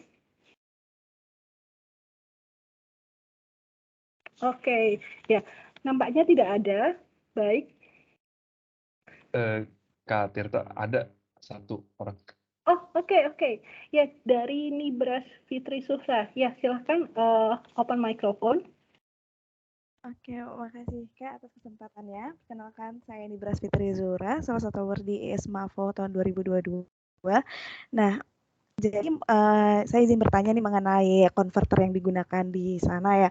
Karena kan voltase di Taiwan kan sekitar 110 volt dengan frekuensi 60 kalau nggak salah 60 Hz, dan berbeda dengan kita yang di Indonesia. Nah, untuk ngecas kayak laptop atau ngecas HP itu kakak-kakak semua beli konverter dari Indonesia atau beli yang udah ada di sana? Dan kalau boleh tahu itu konverternya gunain konverter yang jenis apa gitu. Terima kasih ya. Oke, terima kasih pertanyaannya Nibras. Mungkin pertanyaan ini bisa tolong dijawab Jonathan saja ya, karena kita terbatas waktu juga, hampir jam 5. Ya, silakan Jonathan untuk menjawab pertanyaan. Oke, kalau konverternya sendiri, kalian cuma perlu beli kakinya aja. Yang penting kalian nge-convert kakinya aja. Kayak misalnya kakinya kan yang kita itu yang bulat 2 biji, mereka tuh lurus 2 biji gitu. Jadi kalian cuma perlu beli konverter yang itu aja. Yang tadi kayak Yosi sama Anita udah pernah tunjukin juga di PowerPoint-nya juga. Nah, tapi kalau voltase sendiri, kalau buat ngecas laptop, buat ngecas HP, kalian nggak usah khawatir. Karena casan kalian, mau casan HP atau casan laptop apapun, mereka lebih bisa adjust daripada tegangan tinggi dari alat-alat elektronik lain. Jadi kayak input alirannya nggak bakal kayak maksudnya mereka bakal nyesuaiin sendiri. Jadi fast charging tetap ada, tapi meledak juga nggak bakal. Mereka tetap bakal aman juga gitu. Jadi kalian nggak usah khawatir. Yang kalian cuma perlu khawatir cuman kayak itu cocok atau enggak. Tuh yang kayak Anita tadi tunjukin, pokoknya kakinya itu harus pin 2 gitu aja tunjukinnya. Nah, ya gitu kurang lebih. Oke, thank you Baik. Jonathan. Terima, Ya, terima kasih Kak. ya, terima kasih juga untuk pertanyaan dari teman-teman sekalian, ya, baik dari langsung disampaikan di Microsoft Teams ataupun dari grup WA. Ya, sebelum kita selesai mengakhiri webinar hari ini, ya, saya ingin membagikan 3 door prize untuk 3 peserta webinar, 3 participants webinar yang beruntung.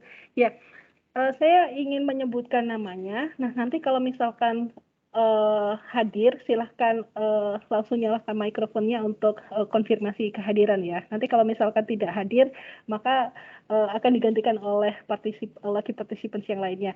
Yang pertama, Dimas P. Yoga. Apakah hadir? Dimas P. Yoga. Oke, hangus ya. Lalu selanjutnya Stephanie. Stephanie, apakah masih hadir?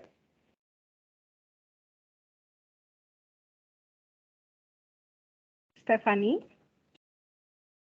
Oh, kelihatannya sudah nggak hadir lagi ya. Oke, untuk yang selanjutnya, Sunia. Sunia, apakah masih bergabung? Halo Kak, hadir Kak. Oke, ya selamat jadi penerima door prize yang pertama. Oke, yang kedua, Nayasha. Nayasha, apakah Nayasha masih bergabung? Oke, terima kasih konfirmasinya. Ya, untuk yang ketiga, Citra. Hadir Kak, thank you. Oke, thank you. Ya, untuk yang tadi namanya disebutkan, ketiga-tiganya mohon nanti silahkan mengirimkan pesan personal ke WhatsApp TEC Indonesia. Ya, nanti kita akan arahkan bagaimana cara mendapat door prize-nya. Ya, ingat door prize-nya tanpa dipungut biaya apapun dari TEC Indonesia. Ya, baik, kita sampai di penghujung acara.